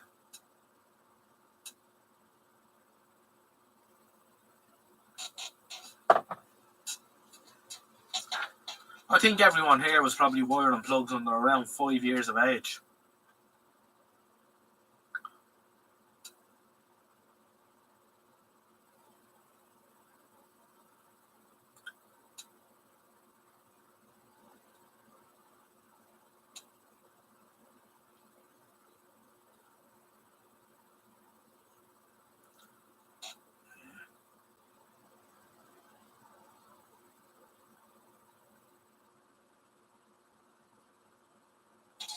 Oh, you know what oxygen in your cables are, right?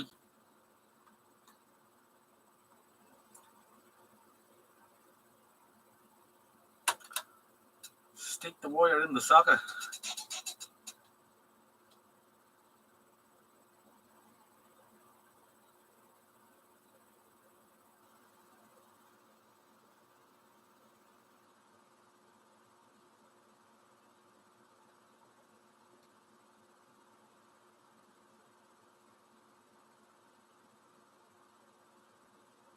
Oh yeah, you don't want the skin effect on your IEC lead, that's for sure. That can cause a terrible roll off to the highs.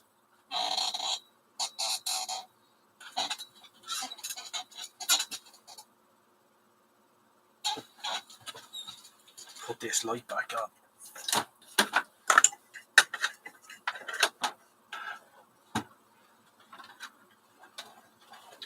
So, what has people here been watching on YouTube this week? That's interesting.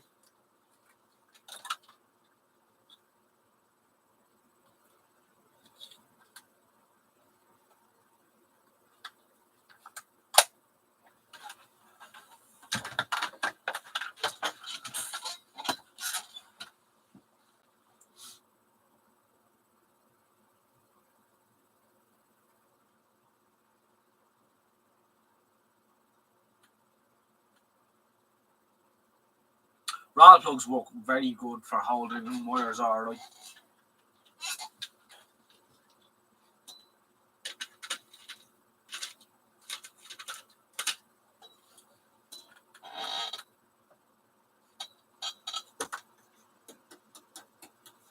It's a shame this little set is missing his little door, as is often the case.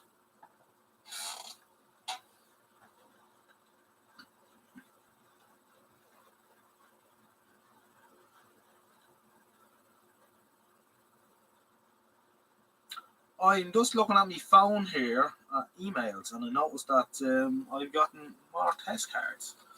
On there, I set up the hotspot on the computer.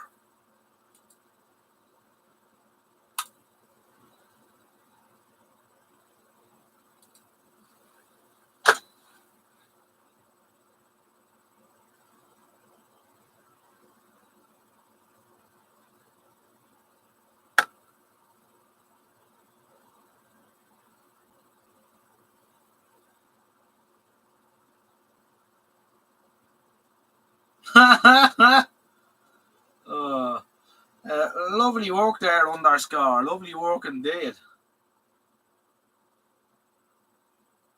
I love that. That's great. I'll keep that a surprise for next week.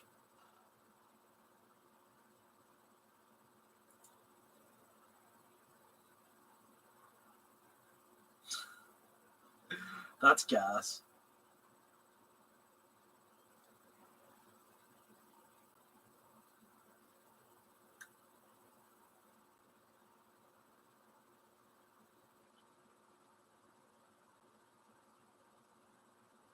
Have you noticed that Bubbles the clown hasn't got any arms? It's a bit odd.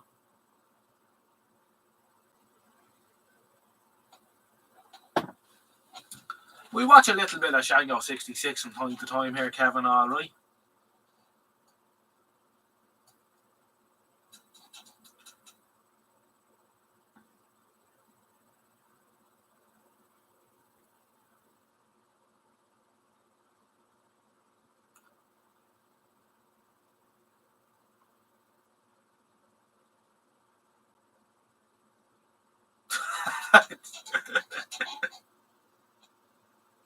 Wonderful.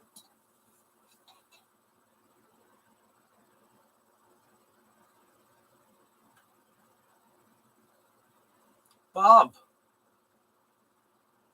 Who's Bob, Kev?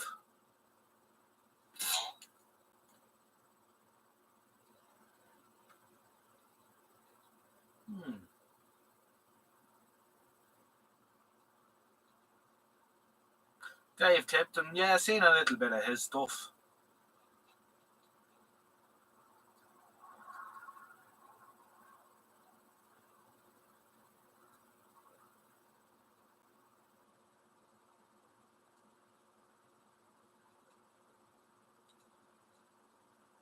Must you on? Will it start? Will it not?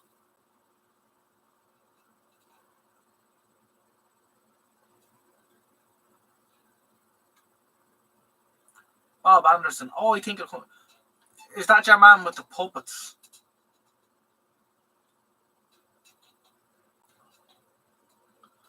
Banderson TV.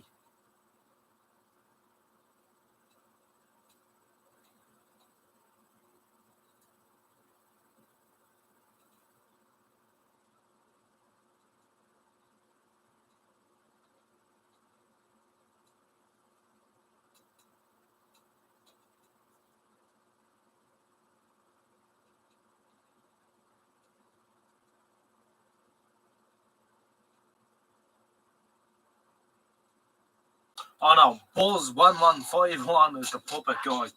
Yeah. Oh, that puppet fucking freaks me out. Get that thing away from me.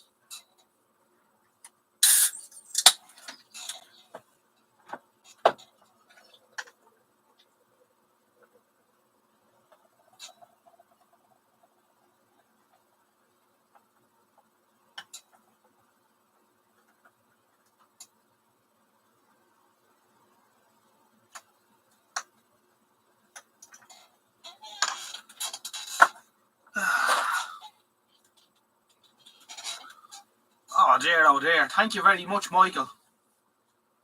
Unbelievable. You'll have to stop doing that though. The only reason I say that to you is Google are getting too much. From the 50 quid you gave me last week, I got 33 euros. That's fucking too much to be giving them bastards. So what I might do is, if you want to give me any more, I'll talk to you in an email. We can sort it out. But I think you've given me enough now.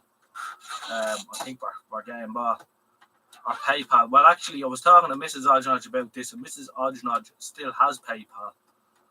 But we'll discuss that offline. But thank you very much, Michael. That's greatly appreciated. Greatly appreciated.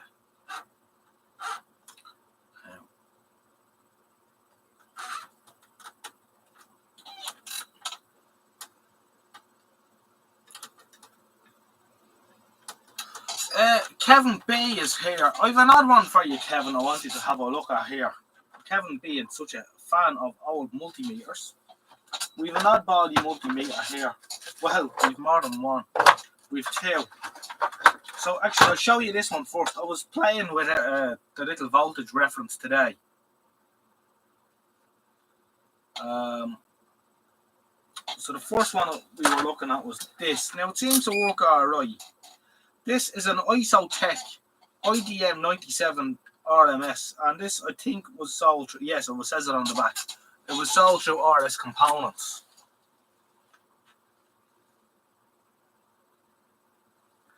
Old Goat is another puppet fella. I don't know. I don't get it with the puppets. Excuse me. What a sneeze or something. There, oh there. Excuse me. There must be a lot of dust coming off. I have that blow heater on since 7 o'clock today to try and heat the place up, and it's still not warm in here. If Kev B is still here, now he may not be, he may be gone home or gone offline. But if he, maybe someone else has one of these meters as well. In fact, Kevy Wevy Will, I think, does a little bit of this sort of stuff. That's no problem, Chipmunk. Thank you very much. Thank you. I appreciate that. We really do. Anyone got one of these meters? Kev B still alive. Good man, Kev.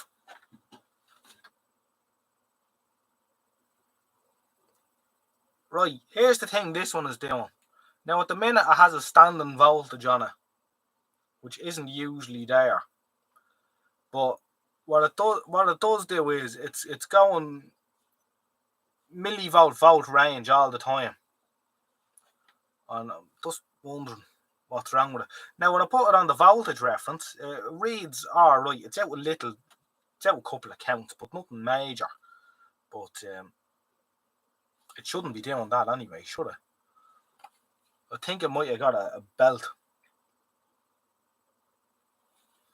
5G Detra is possibly. Yeah, so an odd one. Well, if it was picking up the fence, it'd be going up and down. No, it's nothing like that.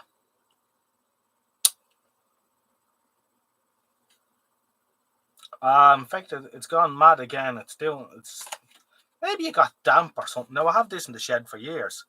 See what it's doing now. It's reading 22 megs, 23 meg or so. Nothing connected to it. Shouldn't be doing that.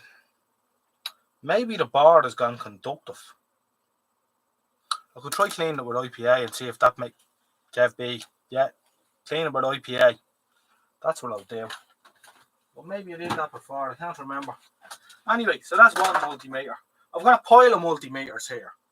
So I've got 1, 2, 3, 4, 5, 6, 7 flukes. Here's a little one you don't see too often either. This was also sold through RS. I was given this ages ago. Never use it, although I could do. A Fluke 10. Has anyone come across one of these little small doofers? Fluke 10 multimeter. Has a proper latched continuity buzzer. It's a nice little meter, that. Old school, you know, late 90s effort. The other interesting-ish meter I was going to show you.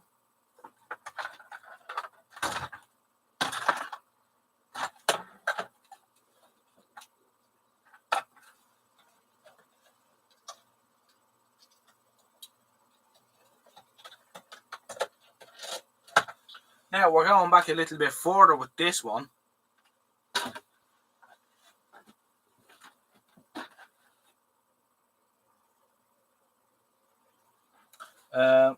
This is called an Escort. And at first it looks like a, rip-off of the early Flukes with the side buttons. But it has an extra digit, if you know what I mean. So how can I show that? Like, on the ohms range, instead of, reading 0.1 ohms, it'll read 0.1 to the next digit, to the 10th. Which is kind of interesting. Now, how accurate it is, actually, I don't know. Although it seems to be accurate enough. Let's bang it on the... let's get two leads here and bang it on the our voltage reference and see.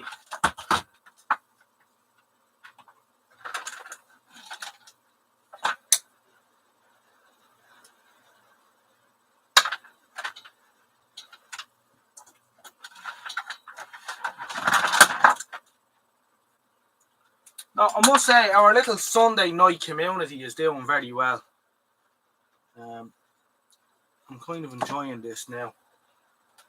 Again, I fell out of love with doing the lives a few weeks ago, and I wasn't fading it that much. I'm getting back into it now. It's a bit of crack, which it's all about, and we're all like-minded fellas here, and I always love the fact that there's no bullying, there's no slagging, and there's no hassle. Everyone gets on well together. We're on the ohms range here, so we want to turn that off. And go volts, and go DC, and go 2.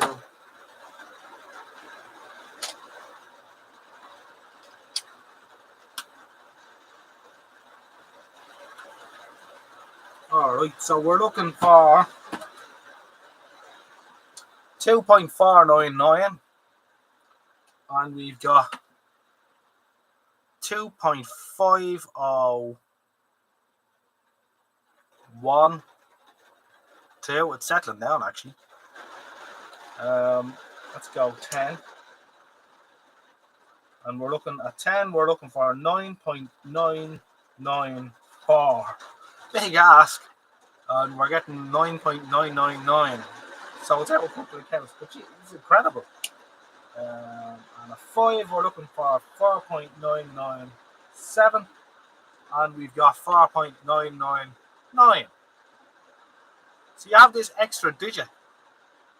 The rain is heavy tonight, or when it comes down. So an interesting meter, this one. But now the only meter I think I've seen the extra digit on the ohms range is the Fluke 28. I think can do that.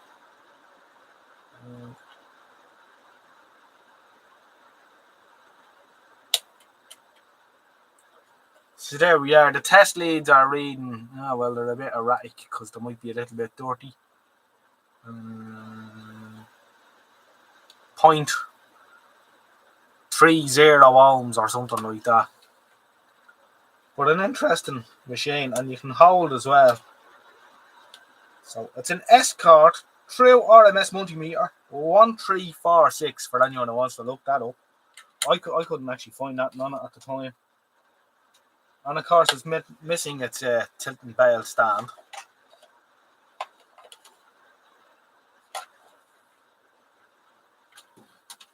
So that's an oddball meter, that one too.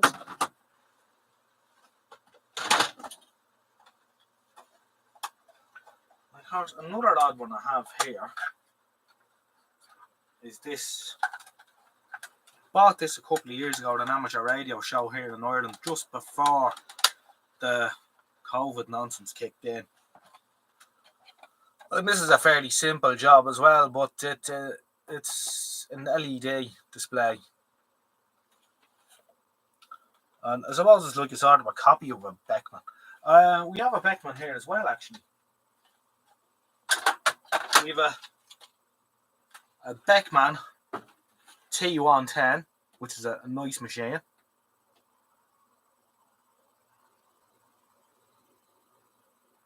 So we're happy with that too. I don't use any of these older meters really, because we've better stuff to hand. In fact, I probably have too many multimeters, if such a thing can happen. Hardly. Does anyone use the Hertzman clip lathes and stuff? I find them very good. I think they're well worth the money.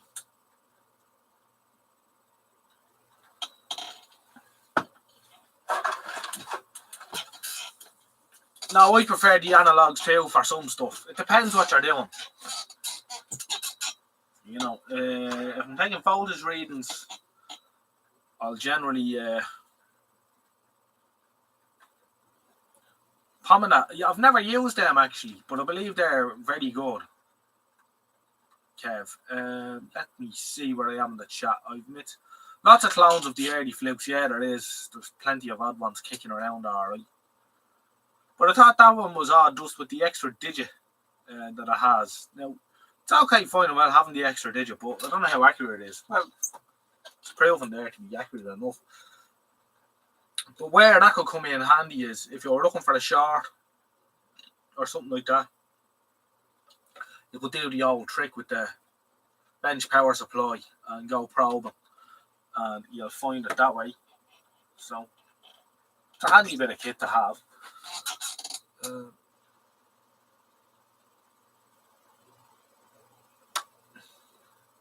Did it also appear under the brand name of Altoy? I don't know, but knowing Altoy stuff, it certainly wouldn't surprise me, Michael. Tommy wants to know, am I still live or is he watching a video? I'm live, alright. Hello, Tommy. Now you know I'm live.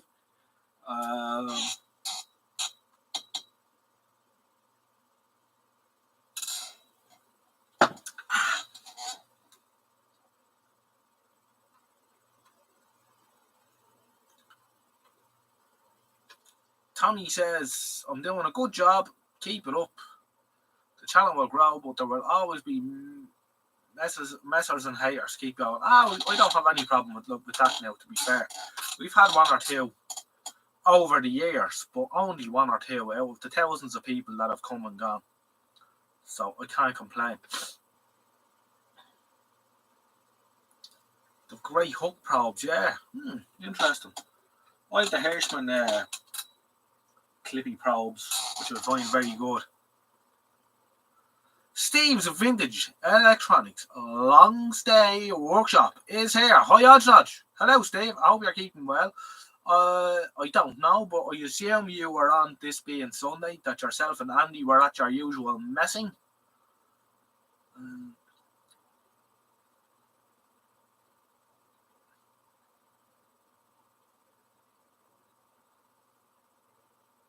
They were manufactured in Galway. I never heard that before. No, that's very interesting. I had no idea that multimeters were made here. Let alone Beckman. Of course, Beckman are a very respected multimeter manufacturer. They're up there with Fluke, I suppose. Although they obviously didn't gain the traction that Fluke did, but they were very well respected meters. I think Beckman are still at home.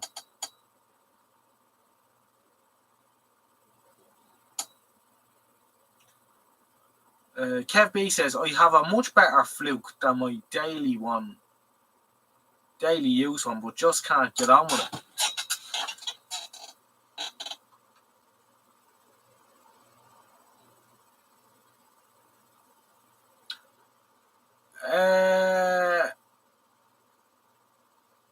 You know you made it when you start getting the spam bots. Well, I don't get the spam bots because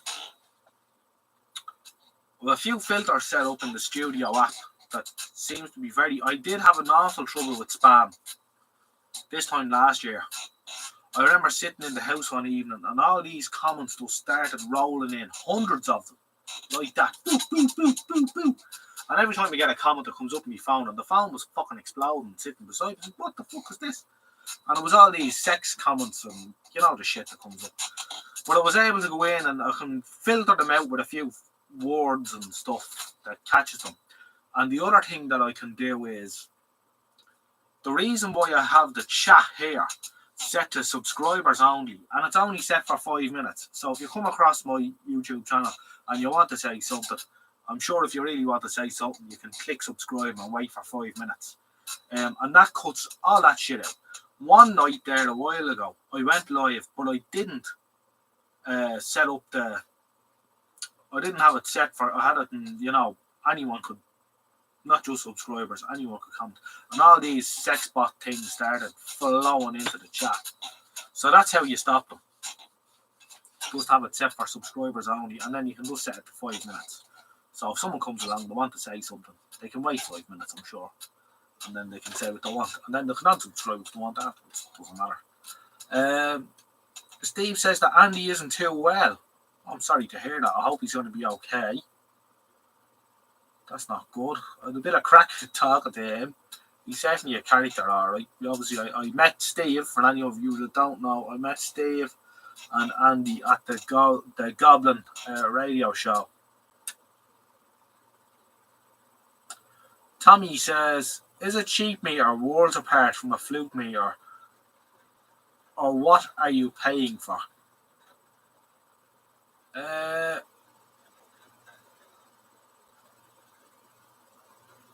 Yeah, pretty much what Roundy Mooney's after replying to you there is what it is. There's nothing wrong with a cheap meter, and if you go on AliExpress, I wouldn't buy the cheapest fucking multimeter you can get for like €1 or whatever. That'd be a bad idea. But 20 or 30 quid is going to buy you a lot of multimeter. And I'm not a multimeter snob. But as the lads here that are more experienced than me will say that, once you get a good multimeter, you won't go back. It's like a toolbox. Mechanics will, apprentice might start out with shit spanners. And they're alright and they get on boy and he can do his day's work. But when he gets on a bit and he gets, if you want snap-on or, Brittle or Tang or whatever, he's not going to go back to the crap ones again. You'll find that a more expensive multimeter will be far safer for working on high energy stuff. But it will also be faster. The continuity buzzer will be latched, there's stuff like that. The capacity range will be much faster and stuff like that. They'll be more accurate. And they won't break when they fall over. This is the Fluke 28 Mark II. This is the bee's knees. But you're just fixing a vintage radio in your shed or something, you don't need to go out and buy one of these. But if you're like Roundy Mooney or Chipmunk and it's your livelihood and your life is on the line, you're working on high energy stuff, you need to. That's what you need. If you rocked up on a building site with this little doofer here, and you're going, I'm just here to check the 3-phase or whatever, then no, that's not going to be a go. They're going to say nasty things to you and tell you to leave. I don't know, Jerry, either why YouTube can't filter all this shit, but it's terrible on some channels.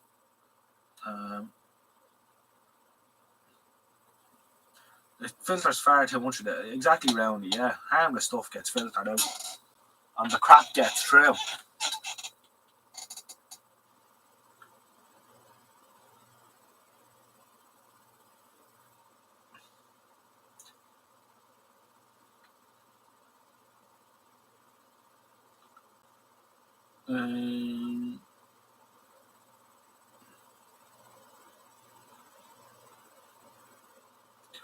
Just trying to catch up with the chat here, so give us a second.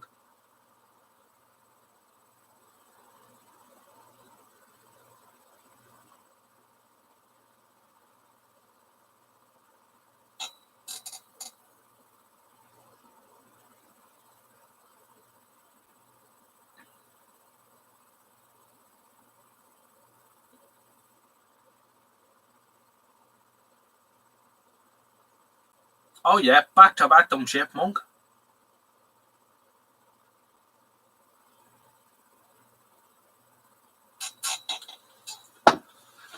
William Fenton says, how are you, William, by the way? EV Blog Forum has the Hung Chang meter under Voltcraft brand with a real Fluke side switch for comparison. Some good photos.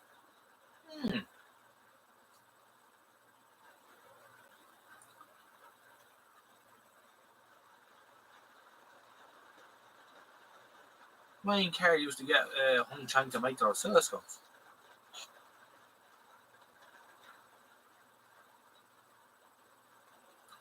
Well, that's it, Jerry. You want to have a disposable meter like that.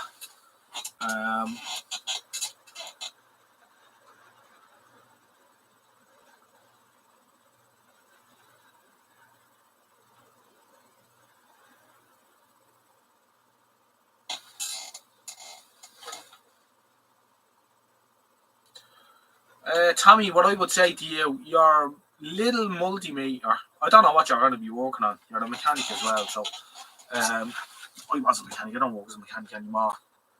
Well, not for my livelihood anyway. What I would say to you is, for what you're going to be doing, your little multimeter will be more than enough. Don't buy a snap-on multimeter or whatever you do, Tommy, because it's actually just a really shit multimeter with snap-on on it. A fella told me a while ago he was delighted with this snap-on. Well, you know about multimeters, John. So what do you think of this?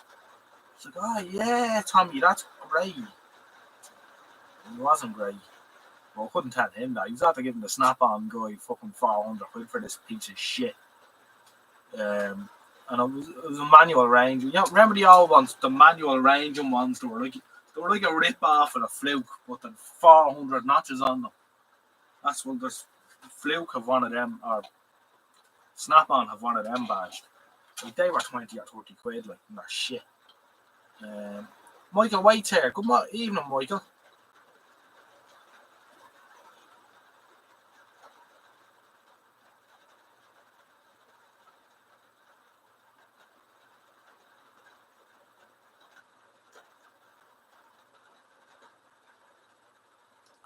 A Drummond test lamp. I've never seen one of those, but I've heard of them all right. And they certainly won't give false positives. So, well, that's the other thing you have to watch out for as well. It's a minefield, really.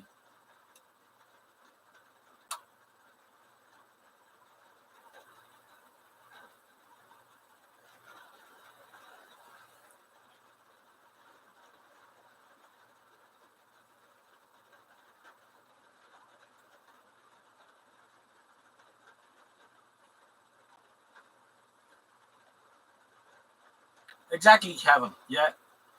And that'll do well enough for automotive use, for sure. Unless you are steaming into, you know, a Nissan Leaf battery or something, then you could come up with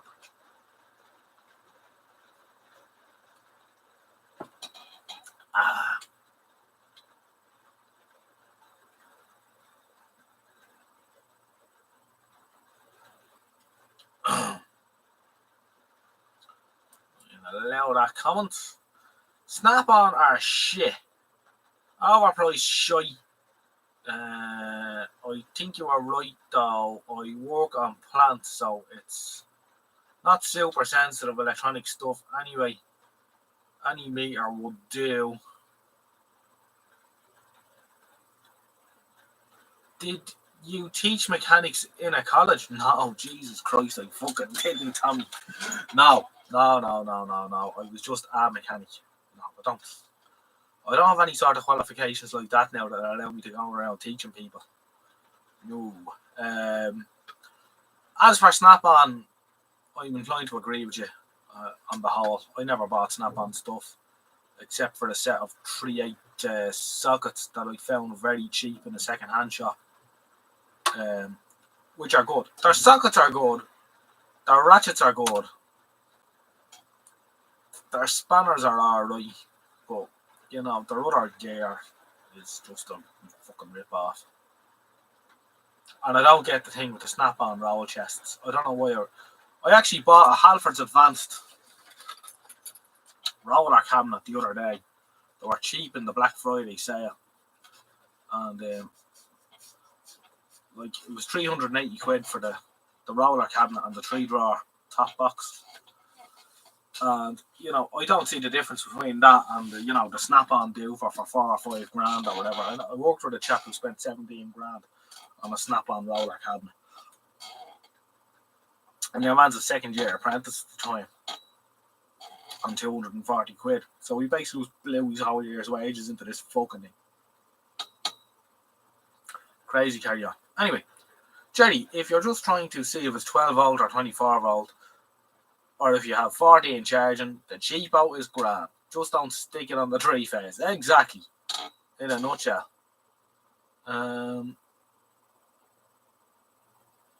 Mastech. Yeah, and Mastech stuff is alright, Ray, isn't it? Kevu has a lot of snap-on tools like the screwdrivers and cutters. Best thing is the lifetime guarantee. If you break a screwdriver, they just give you a new one. That's very true. And of course, I forgot that you do get the lifetime guarantee. Well, Halfords are throwing out a lifetime guarantee now and stuff as well. And I think their stuff now. There would have been a time I wouldn't have pissed on Halford stuff was on fire, but these days I'm a little bit. I go a little bit easier on them. But the snap-on stuff, it depends. Yeah, someone's good and someone's not so good. It is a bit expensive for what it is.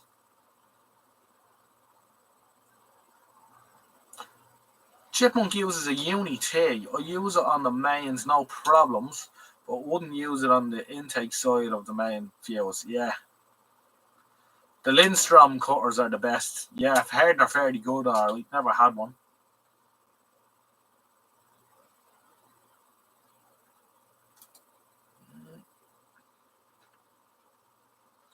Let me go back. I have a Uni-T DC clamp meter, badged Voltcraft, which is a Conrad Rapid house brand. Very good for the cheap meter. Conrad Group would not fake the approvals. Oh yeah, well that's another thing you have to watch out for.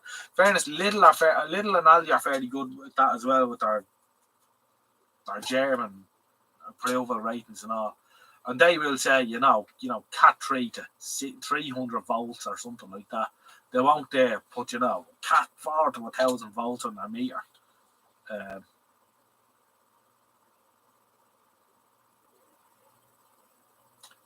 Steve used them as a go or no go.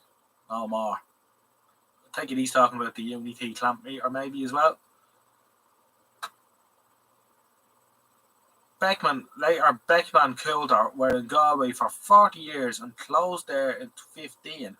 They moved part of their production to Tulla and Clare. Their focus has been on medical devices. Interesting.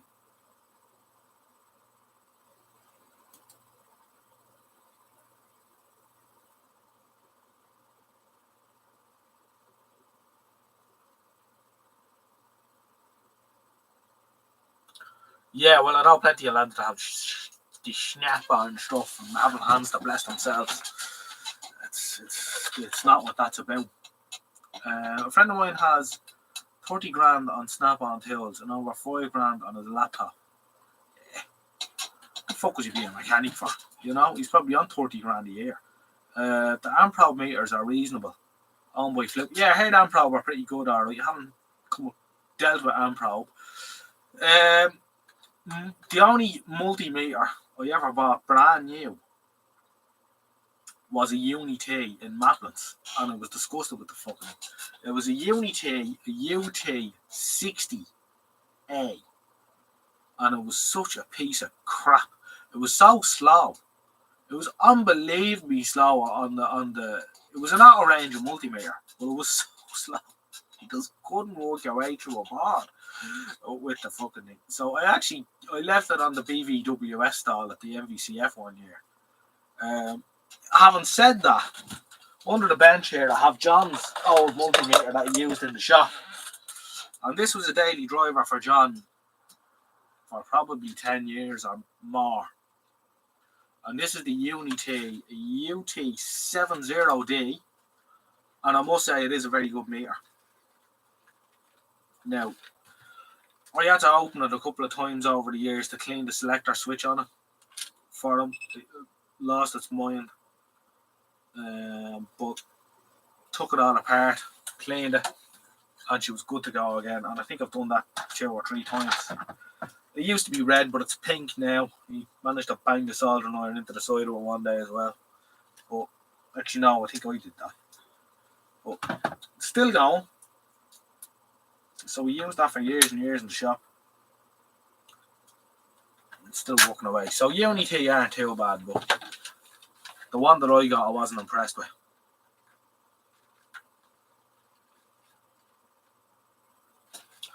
Yep.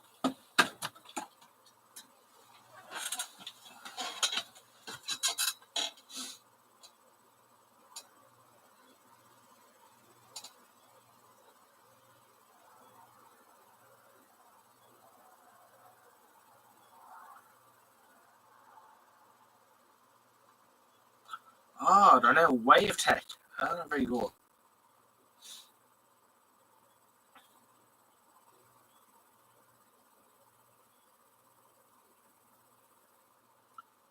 The paycheck removal truck, yeah. No, I was never tempted by the truck.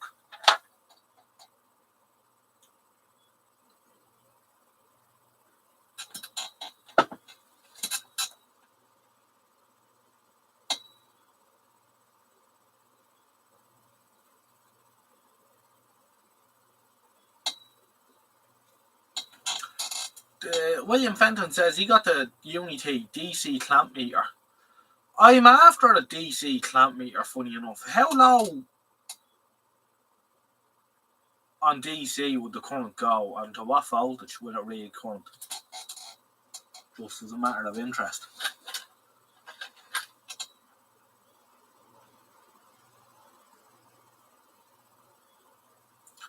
Yeah.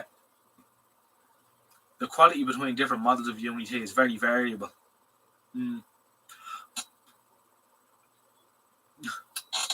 Kev B must be the only one seeing the crap then. Snap on do easy terms, which is a major attraction to some. I suppose it is, Kevin, but the problem is when you've the young fellas dig themselves into an awful hole with the snap on man.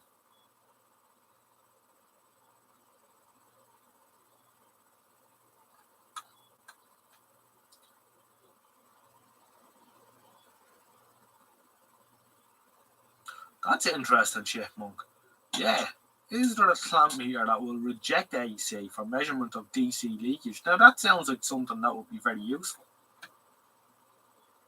It goes down to 2 amps and is quite accurate if you zero it first.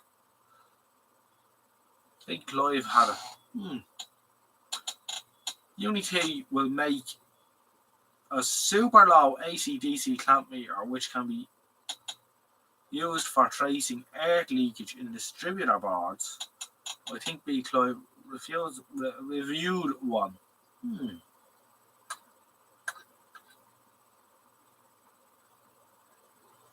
Very interesting. Lads, it's just coming up to 27 minutes past 11. No, it's not. My clock is fast. It's just coming up to 21 minutes past 11. So it's time I said goodnight. So we'll be knocking off. We'll give it a couple of minutes, but we'll be knocking off at say 11:30. So you have been warned. Last orders, drink up.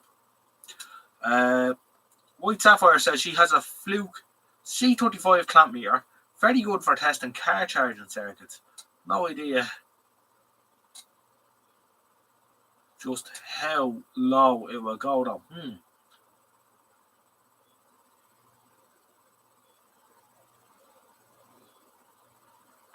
Interesting. I have a leakage clamp for AC only, but want one that measures just the DC component to figure out if the Type B RCD is needed. Oh yeah. Good night, Steve. Good night, everyone. I'll keep it going for another minute or two.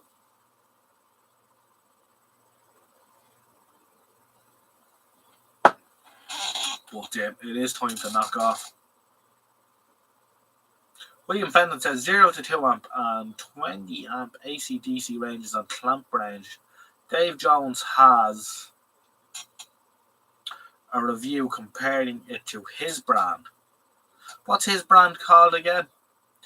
I can use mine doing bias current and audio amps. It can resolve down to 4 figures, so we'll do 1 milliamp. See, that's what I was looking for. Yes.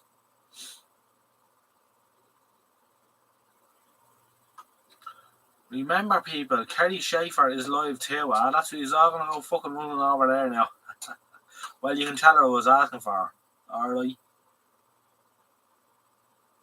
EV blog, 121 gigawatts. 1.21 gigawatts.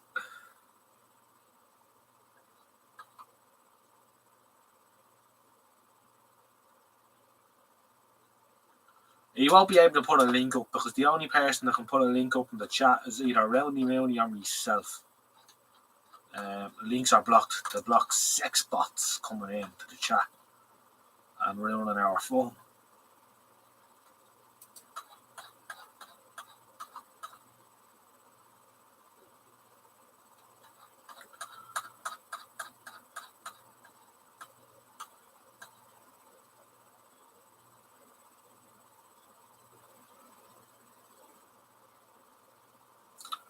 Yeah, I won't be buying one of them, Kev.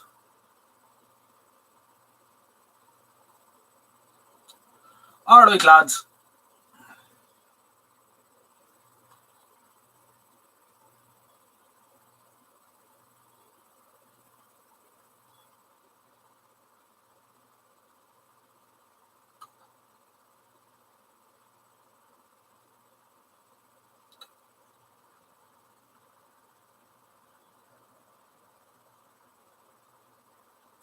There you go, lads. Follow Chipmunk's link. And you can tell Kerry I was asking for it if you want. And I'll talk to the rest of you next Sunday, perhaps. All being well. Ray Bourne says, check my email. Oh, you will, Ray? No email yet, Ray. But I will. Alright, lads. Thanks, everyone, for a wonderful Sunday evening. Nearly 2.5 hours of radio fun. Television fun. What did we do? We talked a lot of nonsense, but we had a bit of crack. We know that Japanese televisions don't mind sitting in the rain for a week. And that's pretty good. We shall see you next Sunday. So we'll say goodbye to Dennis. We'll say goodbye to Kevy Wevy Will. We'll say goodbye to Chipmunk, White Sapphire, Michael Dranfield, Norma Donnelly, Ray _ anyone else I'm missing? I don't know. Possibly Chipmunk. I said that. Michael Way. We're looking good. Right, lads. Jennifer, of course. Jennifer Moynihan. Right. Okay. Thanks very much, lads. We might get a video out during the week on a certain Pi television. If not, until next Sunday, good night. Take care. Stay safe.